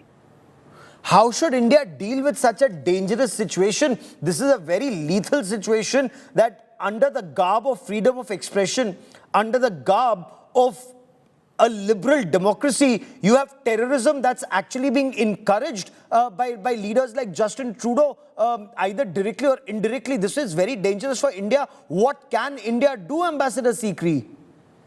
Well, in the first instance, we have to talk to them very, very frankly, even if it means to, the ultimate step is to recall your ambassador and to say that, there will be a hiatus in the bilateral relationships. We know that this will come, but they seem to be counting on the fact that there's so many Indians are going to Canada to study, and there's so much demand for Indian visas. So they're trying to say that the popular, demand for going to Canada, etc., will override that. But I think they're quite wrong, because national security is paramount. And actually, today they're calling for violence against diplomats. Tomorrow they will actually inflict violence on Indian students, on Indian civilians who are there for legitimate purposes, living and studying. And we've already seen there have been arson attacks on the Indian Consulate General in San Francisco. So obviously there is a very serious response, because the people who are there, who are being funded, the Sikhs for Justice, funded by the ISI and other agencies, they then demand action. When somebody gives you money, then you say, okay, now you've got to take action, you've got to do something, what I'm telling you to do. And so they either go out and do violence, kill somebody, or they do arson and things like that. So the Indian government will not hesitate. We've seen Justin Trudeau himself, when he had the trucker strike, when he was facing the trucker strike, he in a week's time threatened the truckers, I'll shut down your bank accounts, I'll do this, I'll look into all kinds of threats were held out to end the trucker strike. But in this case, he's very blasé. He's just saying, oh no, India is wrong and so on. We have to have serious talks. Already the Canadian envoy has been called in by the Ministry of External Affairs, and it'll be carried to the next level. It'll be escalated, definitely. And I think that even if the two prime ministers have to talk, to actually say that this is not going to be allowed to carry on. And Indian diplomats cannot be placed under this position of threat from a group based right there in Canada. And India has given the names of all the people, and you had it on your screen. Absolutely. But no action has been taken against any of them. No, Lakhbir Singh Sandhu, NIA has a 15 lakh rupee reward on him. Mr. Shashikant, Lakhbir Singh Sandhu, Arshdeep Singh Gill, alias Arsh Dalla, Satwinder Singh Jeet Singh, alias Goldie Brar. I have that entire list. But my question is, this is not the first time. Let me take you back in history. Canadian journalists have written about this, that Indira Gandhi had raised this with Justin Trudeau's father, Pierre Trudeau, in 1982. Take action against Khalistani supporters. 1982. India has been raising this since then. And sir, no action has been taken. It just shows that over decades, the Khalistanis are so well entrenched that they decide who wins elections, who stays in power. How will action be taken? Prime Minister Narendra Modi has taken it up with Justin Trudeau himself at the level of the Chief Minister, Captain Amrinder Singh, then Chief Minister of Punjab. He took it up, and yet no action. 2018, now it's 2023, sir. Trudeau is just trying to save his own chair. It is not his government, it's not his party which is ruling there, is the NDP which is ruling. They are dictating the terms to Trudeau, and Trudeau is just succumbing to their pressure and whatever he might say. But the fact remains that, yes, he is just totally subservient to these things. Yes, I believe that our Punjabis have done wonders in Canada, in UK, in US, and Australia, in fact, the entire European Union. But when a government, duly elected government, claim to swear by the constitution, they succumb to certain local interests just to save their own chairs. I think that's very, very strange, and that's very shameful, I'll say. Sorry, I'm using a hard word, but that's what I believe in. Thank you. In a situation where this is happening in multiple liberal democracies, United States, our mission in San Francisco targeted twice. The consulate was targeted twice. There was arson and vandalism. In Canada, these posters have come up. In the United Kingdom, the Indian High Commission was targeted, our flag was desecrated, and it's been happening for quite some time there. Again, it's happening in Australia. Ambassador Sikri, these are our strategic partners. These are amongst our closest allies, and yet this is happening. So we blame Pakistan, but how is Canada any different? No, it's not that Canada is any different. Canada is just allowing the ISI to do this, and they're knowingly allowing it. So they are as guilty if you are accusing the ISI of doing something incorrect. And of course, we know where the money and the funding and the financing and the weaponry is coming from. So they are as guilty, but then the Canadian government, by knowingly allowing them to do it, has to be held guilty as well. And I think that this is a part of the calling out of weakness of action against terrorism and extremism and threats of violence. This is the UN's weakness which is being shown up, the weakness of individual countries who not only hide behind the so-called freedom of expression, but then allow the UN to be ruined in terms of expressing its will and taking action against terrorists and violent groups. We have a UN known list of terrorists. India has given all these information to everybody so that everybody knows who these groups are, who the leaders are, who are the ones who are considered terrorists. There's no excuse for lack of action. And we have to now call them out. Yes, you're right. There are partners. External Affairs Minister used the word partners when he spoke about giving space to extremists and terrorists in different countries. In Quad, both Australia and USA are India's partners in Quad. With UK and with Canada, we have strategic partnerships. So how is it that it's happening despite that? And I think that at this time, when UK, Australia, USA and Canada, they're all talking to India about elevating strategic partnerships, about working together in the Indo-Pacific, we have to hold them to account for their actions on this matter because it concerns... To very clearly hold Justin Trudeau's feet to fire and ensure action is taken against these elements, because a spark neglected very clearly burns the house. It's not just 7 seas away. Their actions have had consequences in India, and God forbid, in 2024, an election year, the consequences could be huge. We will continue to track developments on the story very closely. Ambassador Veena Sikri and Mr. Shashikant, as always, for joining me here on this India First special. Many thanks. A quick break. Abha Bakaya comes up next with Business Today. Stay with us.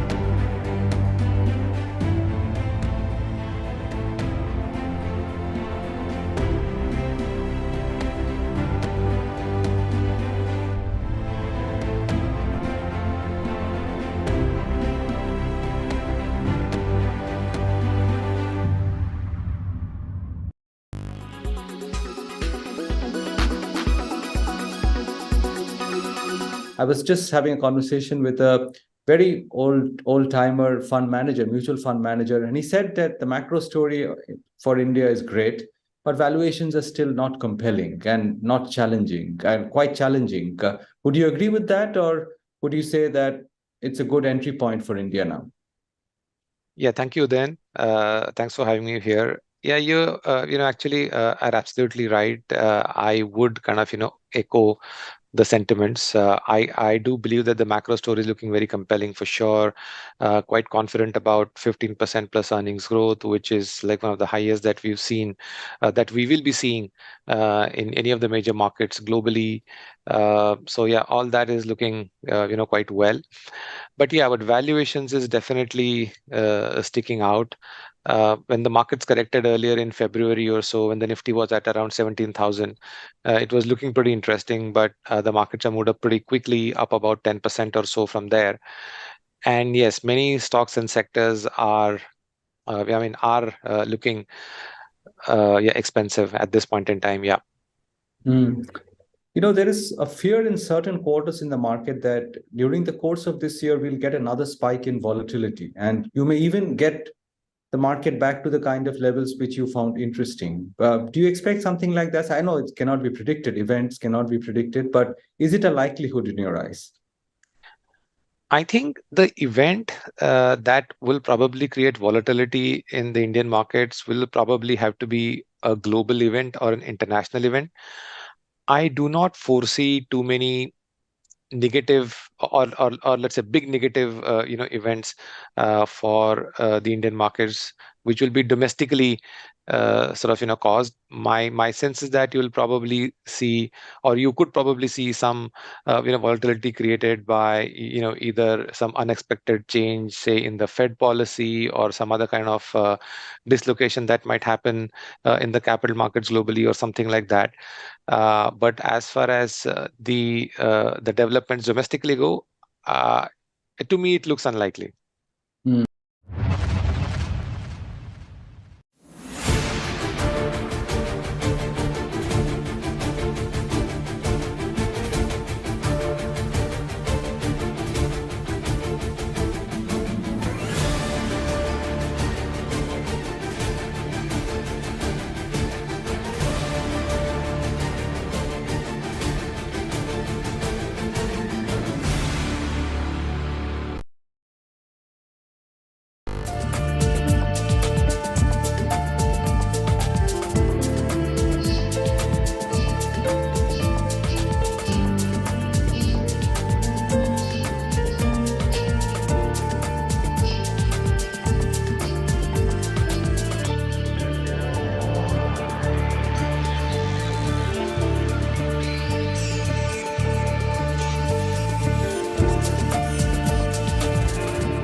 Hello and welcome. You're with us here on Business Today. I'm Abha Vakaya. Here are the day's top stories.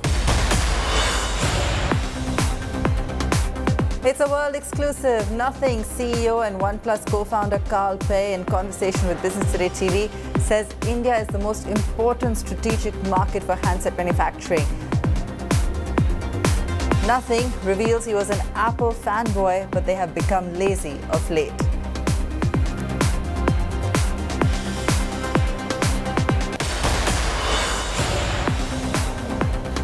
Popular people carriers like the Innova, Maruti Ertiga and Kia Carens could get more expensive. GST Council may take up proposal to treat these vehicles like SUVs.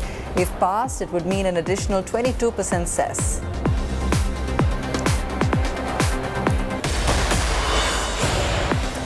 BGTV, in an exclusive conversation with Vivek Jory, chairman of the CB of Indirect Taxes and Customs, tells us that conditions are conducive to bringing petroleum products and alcohol under GST.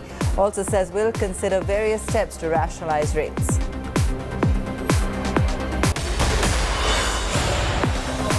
D Street ignores weak global cues in its march to new highs. Sensex and Nifty scaled record highs in trade before withdrawing in the last half hour.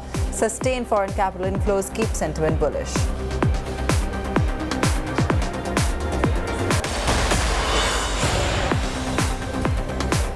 Finance Ministry releases economic review for 22-23, says consumption and investment in the last quarter crossed pre-pandemic levels, adds that this year's economic growth is only restricted by external factors.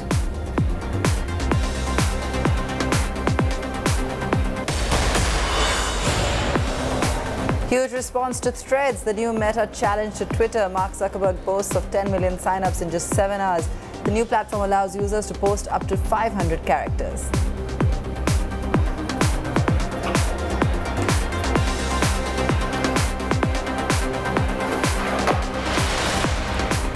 Popular car models like the Toyota Innova, Maruti Ertiga, Echo and Kia Carens could get costlier if a new proposal is accepted by the GST Council. According to reports, the GST Council is set to discuss an additional cess of 22% on all MPVs and crossover models. The cess is currently imposed only on SUVs. The proposed move will impose cess on all UVs with a length of more than 4 meters, engine capacity of more than 1500 cc and ground clearance of over 170 millimeters. The cess was first imposed on SUVs at a council meeting held in September 2017. The 22% cess on 28% GST would mean an added cost of 6.2% on the ex-factory price. For more on this, let's go across to Karishma Sudani. Karishma, what are the chances of this proposal being passed, and that too next week? Well, right, Abha, this has been under deliberation for quite some time. In fact, the council is likely to clarify on the definition of MUVs and XUVs, which is the multi-utility vehicle and the crossover utility vehicle. And the idea has been, of course, to bring them at par with the SUVs, that is the sports utility vehicle. Now, there has been a 22% cess recommendation that will be taken up for deliberation in the upcoming GST Council meeting on 11th of July. And this is going to be over and above the 28% GST tax that is already imposed on these utility vehicles. It was also during the 23rd GST Council meeting that government had decided to impose this cess on SUVs, and now they want to take a further clarification for which they set certain parameters which justify why a utility vehicle should be considered under the cess amplification. Sure. Krishna, what's the status of GST on online gaming? Is the GST Council expected to take a decision on this? Yes, top sources are telling us that online gaming is on the agenda, and yet another subject that, as per my top officials, will need clarity and will be taken up. While the issue is going to be tabled, we are not yet sure if there's going to be an outcome or decision on it, because it's going to be in the hands of states. As we know, the GOM on online gaming had submitted in last December a report that talks of a 28% tax, but what is yet to be decided is on the medium of valuation. Is it going to be on the net income, or is it going to be on the gross gaming revenue, which is the GGR, is something that the states will have to decide. And in case that there is strong rebuttal from certain states, then the government may not go ahead with it. All right, Karishma, thanks so much for joining us with that. The Federation of Auto Dealers Association, or FADA, meanwhile, has sought to rationalize GST on all vehicles. In a conversation with BTTV's Chetan Bhutani, FADA's Manish Raj Singhania said the vehicles were just picking up after 3 years. According to data released by the body, registration of passenger vehicles, three-wheelers and tractors in June was the highest ever recorded for the month. There are reports that in the upcoming GST Council meeting, the Council is likely to define MUVs and SUVs for a levy of 22% cess over and above the 28% GST rate. So what is your reaction on that? No, we are already, apart from GST, in any SUV or MUV, we are taxed between 48 to 49%. So that is there. I don't think there is any reduction would be there on that front. We have been asking for GST reduction only on two-wheelers, which command GST of present GST of 28%, which we are asking that it should be reduced to 18%, because that's the only segment which has not yet revived from the pre-COVID level, which is still underperforming compared to pre-COVID level. When it comes to rural India or the Bharat, the real Bharat, that really doesn't venture into premium motorcycles. They venture into the entry-level motorcycles. But that is also not showing good growth. So why is it that the rural Bharat is not buying a two-wheeler? Because, small states usually rely on two-wheelers. So is there a transition towards EVs, towards scooties, or motorcycles is just not, the plan to buy motorcycles is on hold? So EV, there is no transition. In fact, last month the FAME subsidies were rolled out, and we could see almost price increment in EV two-wheeler space by almost 15 to 20%. And there was a drop of retail in EV space by almost 56%. So that's a huge drop, and I don't think there's no kind of transition to EV EV vehicle from ICE vehicle in the rural market. So I think what exactly is the cause is the financial distress. Well, Maruti is not letting up in its quest to be the country's largest SUV maker. Having launched 4 SUVs and MPVs in the past few months, India's largest automaker is focusing on a market which it had largely stayed away from in the past. In a conversation with BTTV's Chetan Bhutani, Maruti Suzuki's MD and CEO Hisashi Takeuchi, however, made it clear that the company has no intention of returning to diesel. Already, Maruti Suzuki has now taken a huge leap when it comes to manufacturing premium products, and I'm joined by the Managing Director of Maruti Suzuki. Thank you, Sam, for joining us. Invicto is here. Maruti has taken a huge leap when it comes to premiumization of luxury vehicles. Nexa channel is now officially has one of the best vehicles that Maruti has ever manufactured. First question to you about the pricing, sir. Do you feel that it could have been priced a little bit lesser in the range of 20 to 21 lakh so that the consumers could have been more attractive vis-a-vis a 25 lakh odd starting car, sir? Well, this is really the top line of Nexa, and I believe with this price we have already got more than 6,000 bookings. So with this price, I'm sure that the booking will further increase, and I think as a top line, this is appropriate level of the price. And on top of that, I think the Indian market is evolving, and the Indian consumers' purchasing power also increasing, year by year. So I think I believe that the Indian market has the power to absorb this kind of products, and it will, even expand the market size of this type of vehicle. San, also you mentioned about capturing market share. You are already at 20% from an 8%, market share to 20%. What is the target? What do you plan to end your year with? And will there be sustained launches? Because we have 3-4 launches in the past 3-4 months itself. So do we have more launches lined up to gather that market share further? The future products, we also, of course, we are planning to introduce even further for Indian market, because the SUV market is expanding so rapidly, and in order to get a good chunk of the SUV market, we also need the decent, model lineup. So we have a plan, but we cannot, explain the details of our plan today. Also, sir, I'd like to ask you about the engine one, sir. Such engines are usually very capable and very performing when they come into diesel. So is there a plan for venturing into diesel again, sir, or smart electric hybrid would be the future for Maruti Suzuki? Of course, our strategy is a multi-pathway. So we will, introduce multiple technologies for our power trains, including this, hybrid products.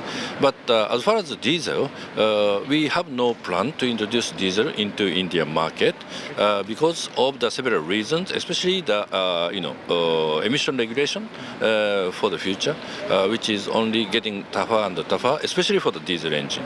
Right. Also, sir, MPV segment is very fast performing. How much more market share are you planning to gather with the year end, sir? You want to beat that number 1 position again as far as the SUV position goes?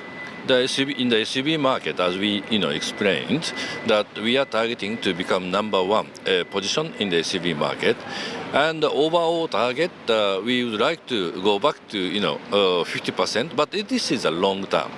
So we cannot, go back to 50%, right away. So we will gradually improve our market share, and also this year we'd like to increase at some, level. We don't disclose that, quite clearly, but we definitely would like to increase the market share. Could alcohol and petroleum products be under the ambit of GST soon? In an exclusive conversation with BTTV Managing Editor Siddharth Zarabi, the chairman of the CBIC, Vivek Johri, expressed confidence that it was easier now to forge a consensus between states on this because of an overall rise in GST revenues. He also talked about the planned rationalization in GST rates. Here's an excerpt. Problem that you've been the entire department has actually been dealing with: fake invoices, input fake claims. How serious is this problem? Because some of these numbers seem to be quite big, and where do we stand on that front to clamp down on wrong practices? So yes, it has been a concern, that we've had a very large number of cases where bogus firms have been created, either by stealing the identity of other people unwittingly, I mean without their knowing it, or sometimes even with their consent. And these firms are then used to seed bogus input tax credit, which is then circulated in the system. Obviously, this has a revenue implication, because if this fake ITC is used for payment of taxes, to that extent, either the center or the states or both are not collecting, the taxes that ought to have come to them in the normal course. So both the center and the states have been quite active in dealing with this problem. For our part, I can say that CBIC had launched a drive way back in August 20, to deal with fake ITC. And so far, we have come across cases involving bogus ITC claims of roughly about 63,000 crore. So that's a very large number. And we have, in the course of this drive, we have unearthed about 24,000 fake GSTINs. That have sort of built up over the past several quarters, that there will be some sort of changes as far as the tax slabs are concerned, some rationalization. Could you once again sort of clarify what is the timeline and on that? I know it's a matter for the GST Council, but broadly, anything that you could tell our viewers on that front?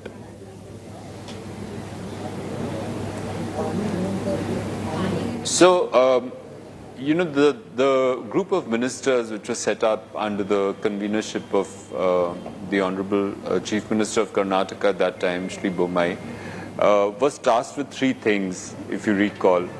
And one of them had to do with the rationalization of the rate structure. The other two terms of reference of that group were about review of exemptions and removal of inverted duty structure.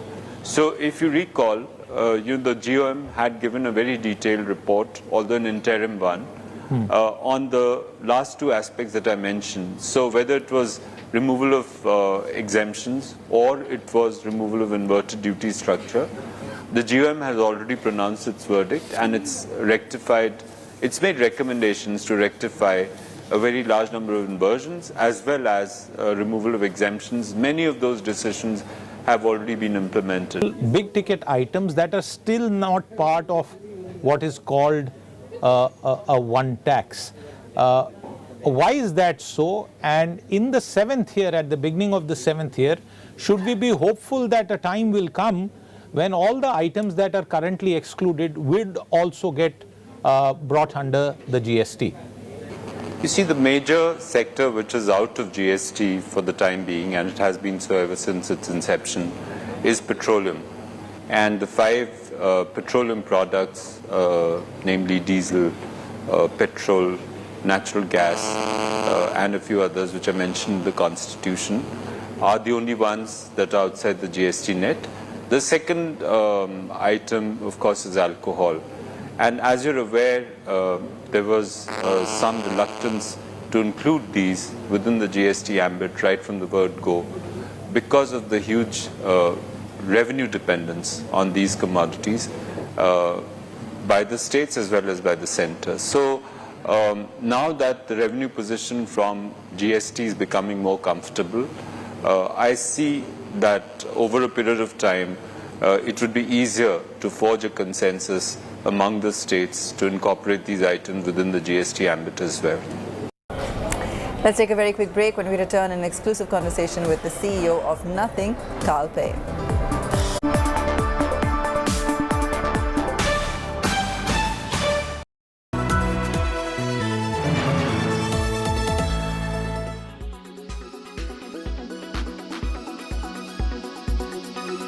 Weather forecast now.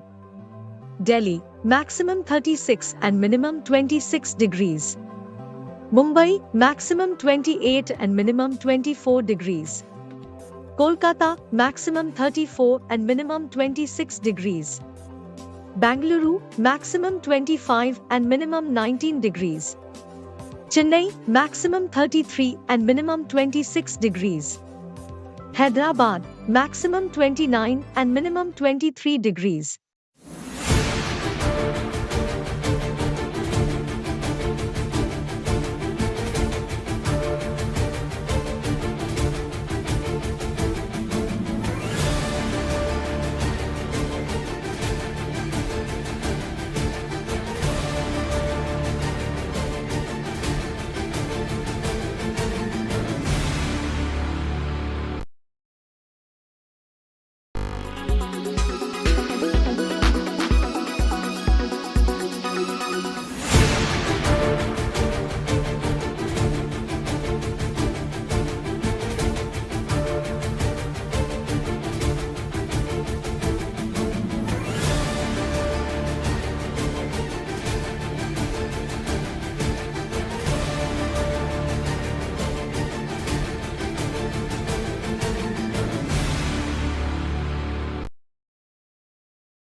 Why does this happen?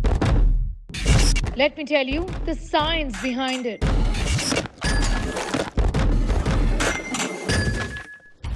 For more informative videos like this, keep watching India Today Newsmo. Make your media plan smarter with India Today Live TV on your connected devices. Amplify your brand with 100 million smart internet viewers. To advertise, mail us at sales@aajtak.com.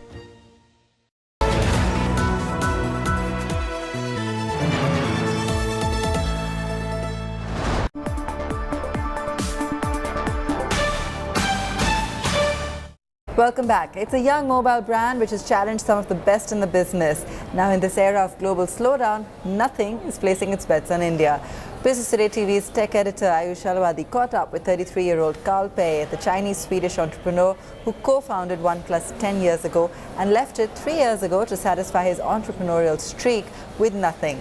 Here's an excerpt from the conversation on India, Apple and innovation. You can of course watch the full interview on Tech Today this weekend. It's interesting, you mentioned two startups which are doing well here in India, and you seem very glued into the India story. And there's a big India element when it comes to the Nothing Phone 2 as well, with manufacturing happening in the southern parts of India. What are your views on India and how have they evolved, Carl? Because you've been visiting for a while with other brands as well. You built a community for another brand. Now you're building it over here in India. One, in terms of the importance of building a community in a country like India, where people are very price conscious, very discerning. And two, also, how has the Indian consumer really evolved over the past decade, perhaps? I think first it was more about just tapping into this market and selling products, and then came the local manufacturing part. And I think the next stage will be, how can we make this a hub for the entire world for exporting products? I think that's the transition that our entire industry is going through in India. As for the consumers, I think they've always been very demanding. It's like some of the most vocal consumers online on social media, and I don't think that's changed. Yeah. But the competition is a lot higher. So when we launched OnePlus before, we had good value for money, good spec, good price. Yeah. It was quite unique back then, but today there's many options if that's all you're looking for. So with Nothing, we're trying to do something a little bit different, trying to have a more clear idea of where we want to take the industry and be more unique in our approach to our products and our software. I think overall I think the India market will be really important because we're seeing right now the macroeconomics are not good globally. Yeah, but still in India we don't feel a recession. The economy is still growing. And the youth, there's a lot of youth population, very tech savvy. So we see it as one of our most important strategic markets. We see Apple also coming in quite aggressively. So we can't be too slow. We got to hurry up our plans here as well. So we have a chance of taking some market share before Apple gets too dominant. When you're talking about the global map, and then India, like you said, is a key market for you. With the Nothing Phone 1, we obviously had a product made for India. The gap that was left by a lot of legacy brands perhaps could have been filled by the Nothing Phone 1. Now the Phone 2, it's a different approach. It's a little more premium, and the US market opens up as well. 750,000 devices sold for the Nothing Phone 1, something like that, maybe a little more, if you can correct me if I'm wrong. With the US market opening up with Phone 2, with you just globe-trotting and figuring out how exactly you're going to strategize this, how do you see sales for the Nothing Phone 2? I mean, I don't want to really prod you on for numbers, but what is your target like when you go back home and you head to bed? I think, so if you look at the economy again, the economy is not very good. So in this environment, it's better to optimize for the bottom line than the top line. So we're still going to grow on the top line, but the profitability becomes a lot more important because if you look at all the tech stocks, they've taken a beating in this environment. So if we can sell similar amount of Phone 2 to the Phone 1, but given that the price has increased, it's a much more premium product, we're going to be happy with that. But it all depends on, when people get the product into their hands, whether they like the product or not. And if they love the product, even if the Phone 2 doesn't do tens of millions, I think it sets our brand up really well for the next one and the next one and the next one. Right. Bulls were back in action on Dalal Street after a day's hiatus as benchmark indices settled with big gains during the weekly expiry of derivative contracts. Headline peers kept global weakness aside and continued to scale new highs as the Nifty 50 index topped 19,500 during the day, thanks to buying in select heavyweight stocks. BSE's barometer Sensex gained 340 points today, and NSE Nifty added 99 points. 19,497 is where we closed. The BSE market cap reached a new high of 301 lakh crore rupees this morning. Top Nifty gainers M&M, Apollo Hospitals, Power Grid, Tata Motors and Reliance Industries. Top laggards were Eicher Motors, HDFC Life, Maruti, HCL Tech and Bajaj Finance. Shares of Eicher Motors have fallen more than 10% in just 3 trading days. Analysts are blaming the fall on 2 recent big launches, that of the Harley-Davidson X440 in tie-up with Hero MotoCorp and the Triumph 400X, which has been developed with Bajaj Auto. Both bikes are priced in the 2.2 lakh to 2.7 lakh rupee bracket, a segment which was largely serviced by Royal Enfield, an Eicher brand.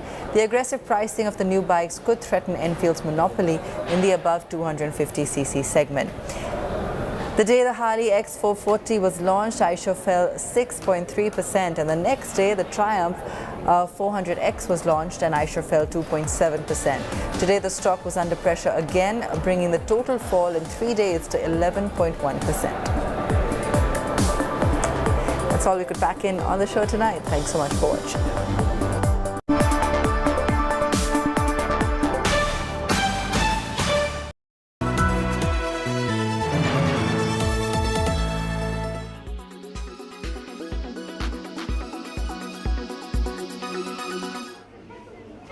This woman from Kazakhstan has made it her life's mission to help underprivileged children.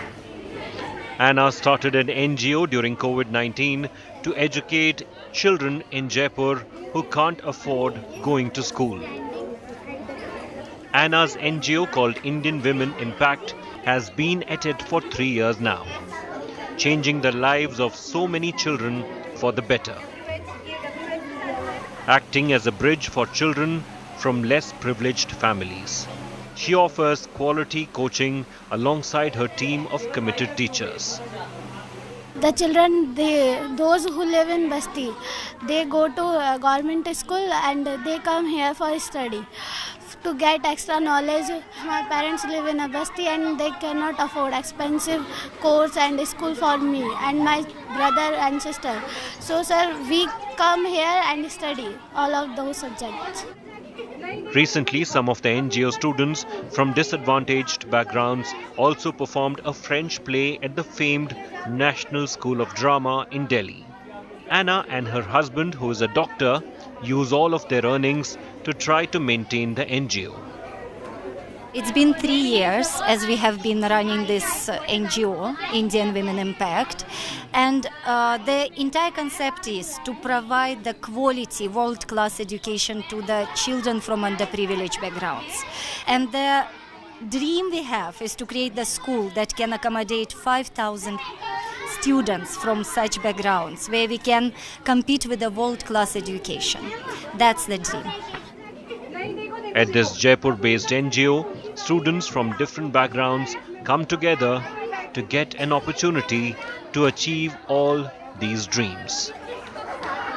At the NGO, Anna and her group of dedicated teachers try to provide wings to dreams of underprivileged students who earlier had little or no avenues to fulfill their aspirations. Once they come over here, they leave their less than perfect backgrounds behind to get submerged into a world of creativity.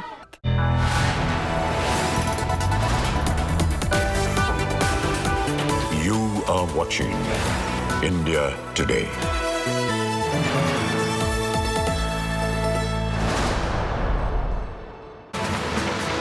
Hello, you're watching India Today and I'm Ishwarya Paliwal. Let's start the show with the headlines.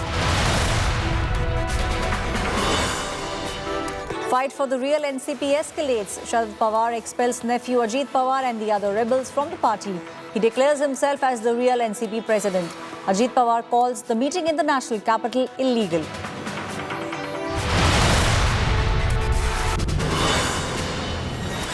Maharashtra Chief Minister Eknath Shinde refutes resignation rumours. He says all is well in Maharashtra and this union with the NCP will only strengthen the union.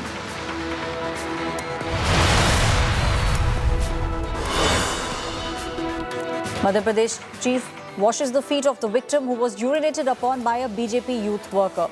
Congress hits out at Shivraj Singh Chauhan's government and says that they cannot wash away the sins.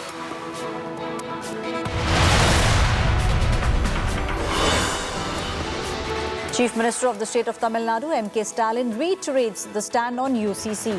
He says it's been brought as a revenge against those who are opposing the BJP. In fact, NDA, LI, AIA, DMK also joins the anti-UCC bandwagon.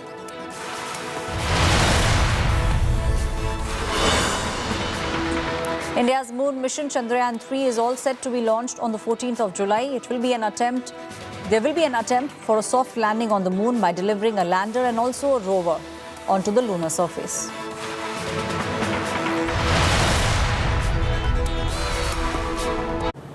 It seems like the debate over the UCC will not be dying anytime very soon. Now, different parties are taking opposing stands. In Tamil Nadu, the AIA-DMK is reiterating that it will oppose the centre's move to implement UCC.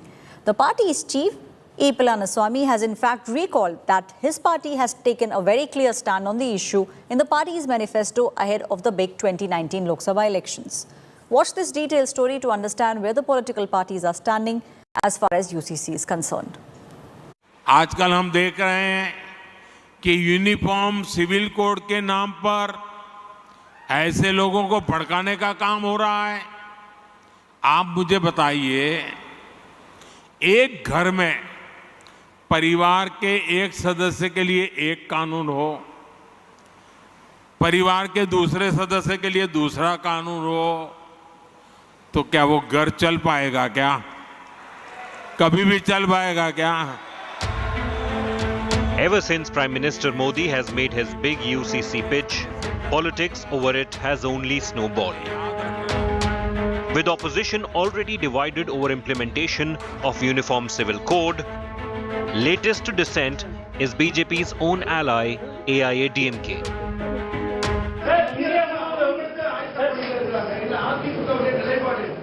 ஏற்கனவே 2019 நாடாளுமன்ற தேர்தலில் எங்களுடைய அனைத்து இந்திய அண்ணா திராவிட முன்னேற்ற கழகத்தினுடைய தேர்தல் அறிக்கையில படிச்சு பாருங்க, அதுல தெளிவா கொடுத்திருக்கிறோம். Tamil Nadu CM lashed out at the centre, calling UCC proposal yet another example of his dictator rule. மதத்தை, சனாதனத்தை இன்றைக்கு மக்களிடத்திலே திணித்து ஒரு சர்வாதிகார ஆட்சியை இன்றைக்கு அவர்கள் நடத்தி கொண்டிருக்கிறார்கள். அந்த பொது சிவில் சட்டம் என்பது நாட்டிலே ஏற்கனவே சிவில் சட்டம், கிரிமினல் சட்டம் என்ற சட்டங்கள் இருக்கிறது. BJP, however, calls Uniform Civil Code Sabka Saath, Sabka Vikas. माननीय प्रधानमंत्री नरेंद्र मोदी जी ने सभी का आह्वान किया है और हम सब भी चाहते हैं लागू हो, और सबका साथ सबका विकास सबके विश्वास के साथ लागू हो, और इसमें कहीं कोई मानसिक रूप से अपने आप को दिक्कत में न समझे। हम सबको साथ लेकर के चलेंगे। The All India Muslim Personal Law Board has been relentlessly opposing UCC since the day it gathered steam, claiming that the Muslim personal law was an inalienable part of Muslim identity and Muslims would never lose their identity. Already constitution ने हर हिंदुस्तानी को religious freedom as a fundamental right guarantee किया है, तो वो right हर हिंदुस्तानी के पास बरकरार रखना चाहिए। उसको छीनने का किसी को हक और इख्तियार नहीं है। An unofficial group of senior ministers has been formed that will deliberate upon the various issues related to UCC. This group will be chaired by Union Minister Kiran Rijiju. Battle lines drawn over UCC amid speculations that the Modi government is readying to table the One Nation, One Law bill in the monsoon session. Bureau Report, India Today. Now, Bangalore's traffic is as famous, or one could say as infamous, as its IT hubs are famous. And while you and I endure hours of irritating traffic, the Karnataka Speaker and Congress leader, UT Khadere, in fact, has now made a VVIP appeal. He wants that there should be a separate lane for lawmakers. Now, this idea has come with a massive criticism. The BJP now is accusing the Congress of VVIP tantrums.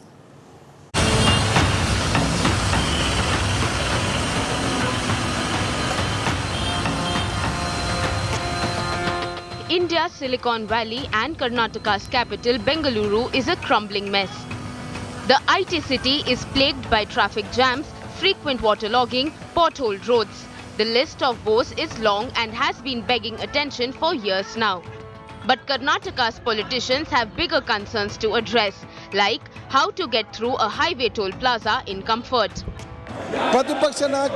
Assembly Speaker UT Khadir on Thursday suggested that the National Highways Authority of India should create a VIP lane for MLAs and former MLAs.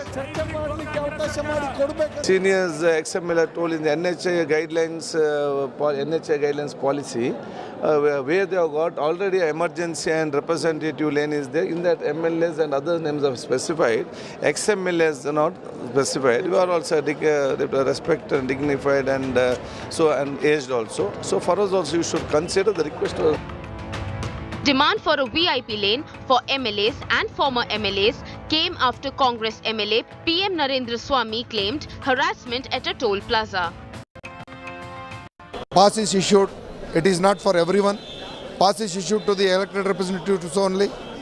When the treatment of those toll guys are like this, can you ask us to behave gently with them? The speaker's demand for a separate lane triggered sharp reactions. The BJP pointed out that a VIP lane for lawmakers already exists. Already there is a VIP lane.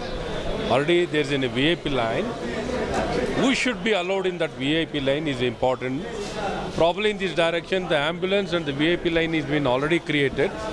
So only thing is who has to be included, has to be looked into it. Probably let us see what Honorable Speaker has been suggesting. BJP MP Tejasvi Surya called the Congress elitist for seeking a VIP lane. Karnataka PWD minister has denied any plan to add more VIP lanes. ಮಾಡಬಹುದು ನಾವು ಎಕ್ಸ್ಪರ್ಟ್ನ ಕೇಳಿ ಮಾಡ್ತೀವಿ ನಾವು expert ನೇಮಿಸ್ತೀವಿ ಮತ್ತೆ ಯಾವ್ದು ಸೇರಿಸಬೇಕು ಯಾವುದಿಲ್ಲ ಅಂತ ಎಕ್ಸ್ಪರ್ಟ್ ಕಮಿಟಿ ಮೇಲೆ ನಿರ್ಧಾರ ಮಾಡ್ತೀವಿ ನಾವು ಮಂತ್ರಿಗಳು ಮಾಡಲ್ಲ. The Karnataka Speaker's demand for separate lane for MLAs at toll plazas has reignited the debate on the VVIP racism that pervades the system. Bureau Report, India Today. 2 days ago, there was a horrifying video of a BJP youth worker urinating on a tribal man in the state of Madhya Pradesh that had surfaced. Now, the accused in question, the man's name is Pravesh Shukla. He is in custody at the moment and the very stringent NSA has been slapped against him. The Chief Minister of the state, Sharad Pawar, today in fact apologized to the victim and even washed his feet. But the question many are asking, is this action enough to douse the fire of rage?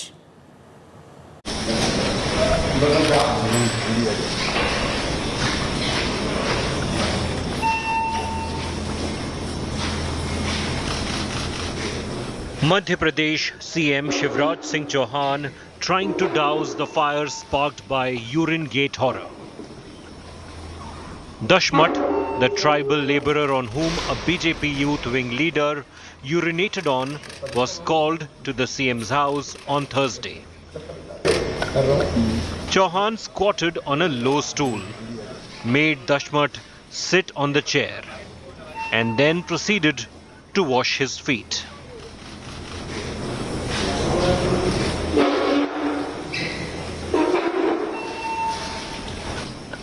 The CM presented the victim an Angavastra or shawl along with gifts. The damage control exercise was steeped in Hindu customs that show respect, intended to send out a clear message of remorse. मुझे बहुत दुख हुआ वो घटना देख के, मैं माफी चाहता हूँ। ये क्योंकि मेरी ड्यूटी है, मेरे लिए तो जनता ही भगवान जैसे है। पूरा बन गया कि नहीं बना? The CM also shared food and pleasantries with Dashmat. भाई दशमत के साथ अन्याय हुआ, मेरा मन दर्द, पीड़ा और व्यथा से भर गया। इसलिए मैंने दसमत को यहां बुलाया। Dashmat had been incommunicado ever since the video of BJYM leader Parvesh Shukla insulting him had gone viral this week.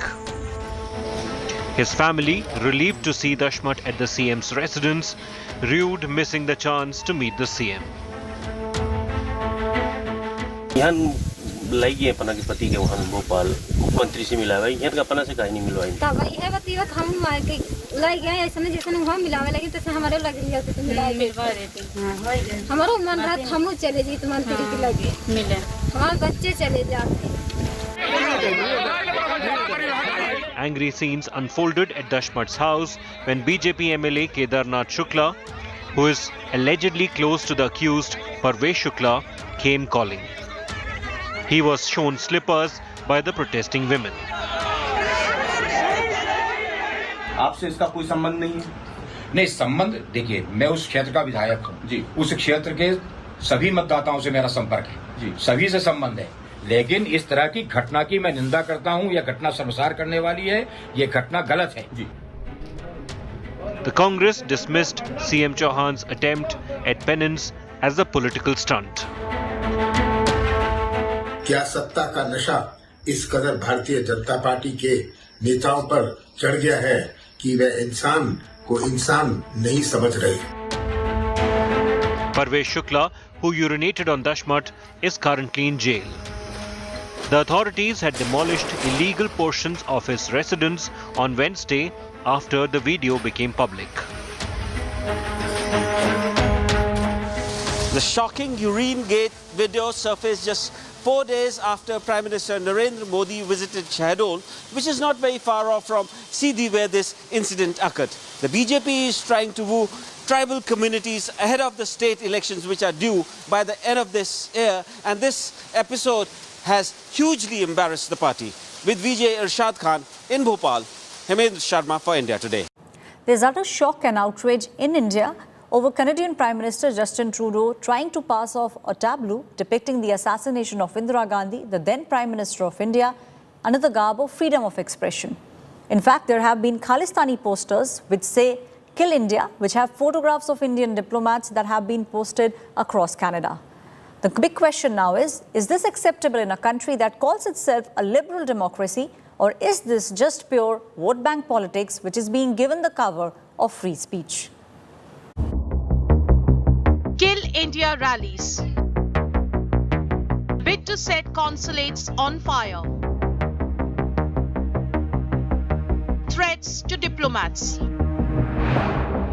Unrestricted by any authorities, the Khalistani groups across the United States, Canada and the United Kingdom are having a free run. Just days after an attempt was made to set the Indian consulate in San Francisco ablaze, a new Khalistani rally is being planned in the United Kingdom. A poster promoting a Khalistan Kill India rally outside the Indian High Commission in London on July 8 has surfaced. The poster carries images of Indian High Commissioner to the UK Vikram Doraiswamy and the Consul General of India in Birmingham Dr. Shashank Vikram. Similar posters targeting Indian diplomats were seen outside Indian missions in Canada, US and Australia. According to intelligence agency sources, Khalistanis like Gurpatwant Singh, Pannu and other K groups are openly getting help from Pakistani spy agency ISI. These acts have lit a major diplomatic and political fire. Notoriously soft on Khalistani terrorists, Canada has failed to take action against Khalistanis. On the contrary, Canadian Prime Minister Justin Trudeau has gone on to accuse India of false remarks and asserted that Canada takes every kind of threat very seriously. Trudeau is being accused of pandering to the Khalistani vote bank in that country. They are wrong. Canada has always taken extremely seriously violence and threats of violence. We've always taken serious action against terrorism, and we always will. We have an extremely diverse country, and freedom of expression is something that we have, but we will always make sure that we are pushing back against violence and extremism in all its forms. The media reports about comments by Prime Minister Trudeau, but let me make the larger point that the issue is not about freedom of expression, but its misuse for advocating violence, for propagating separatism, and for legitimizing terrorism. The fine words and sentiments apart, it is a fact that Canada has tolerated Khalistani provocations against India for a long time. The United States, on the other hand, has assured that steps shall be taken to ensure the safety and security of Indian diplomats. We take very seriously the safety and security of diplomats that are living in the United States. We have been in close contact with Indian authorities, with local law enforcement. We are trying to take the necessary steps to ensure that Indian diplomatic community feels safe and secure here, and we'll continue with that work going forward. The Indian government is treating attacks on our missions as serious provocations.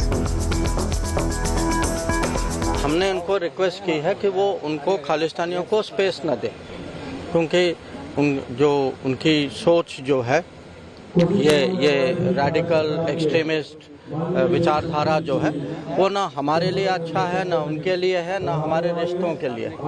तो ये जो poster का विषय जो है ये हम जरूर उन सरकारों से उठाएंगे। But desperate for attention, Khalistani groups are adamant on pulling every kind of stunt possible. Bureau Report, India Today. Recently, Khalistani posters threatening Indian diplomats came up just after Jathedar Harjeet Singh, the former commander of the Khalistan Tiger Force, was shot dead by unidentified shooters in the parking lot of a Gurudwara in Scurry in British Columbia. Now, Harjeet Singh, in fact, is not the first Khalistani supporter to be killed in a suspicious manner, and this has taken place over the past many months. The Khalistanis now believe that there is an Indian hand behind all these deaths.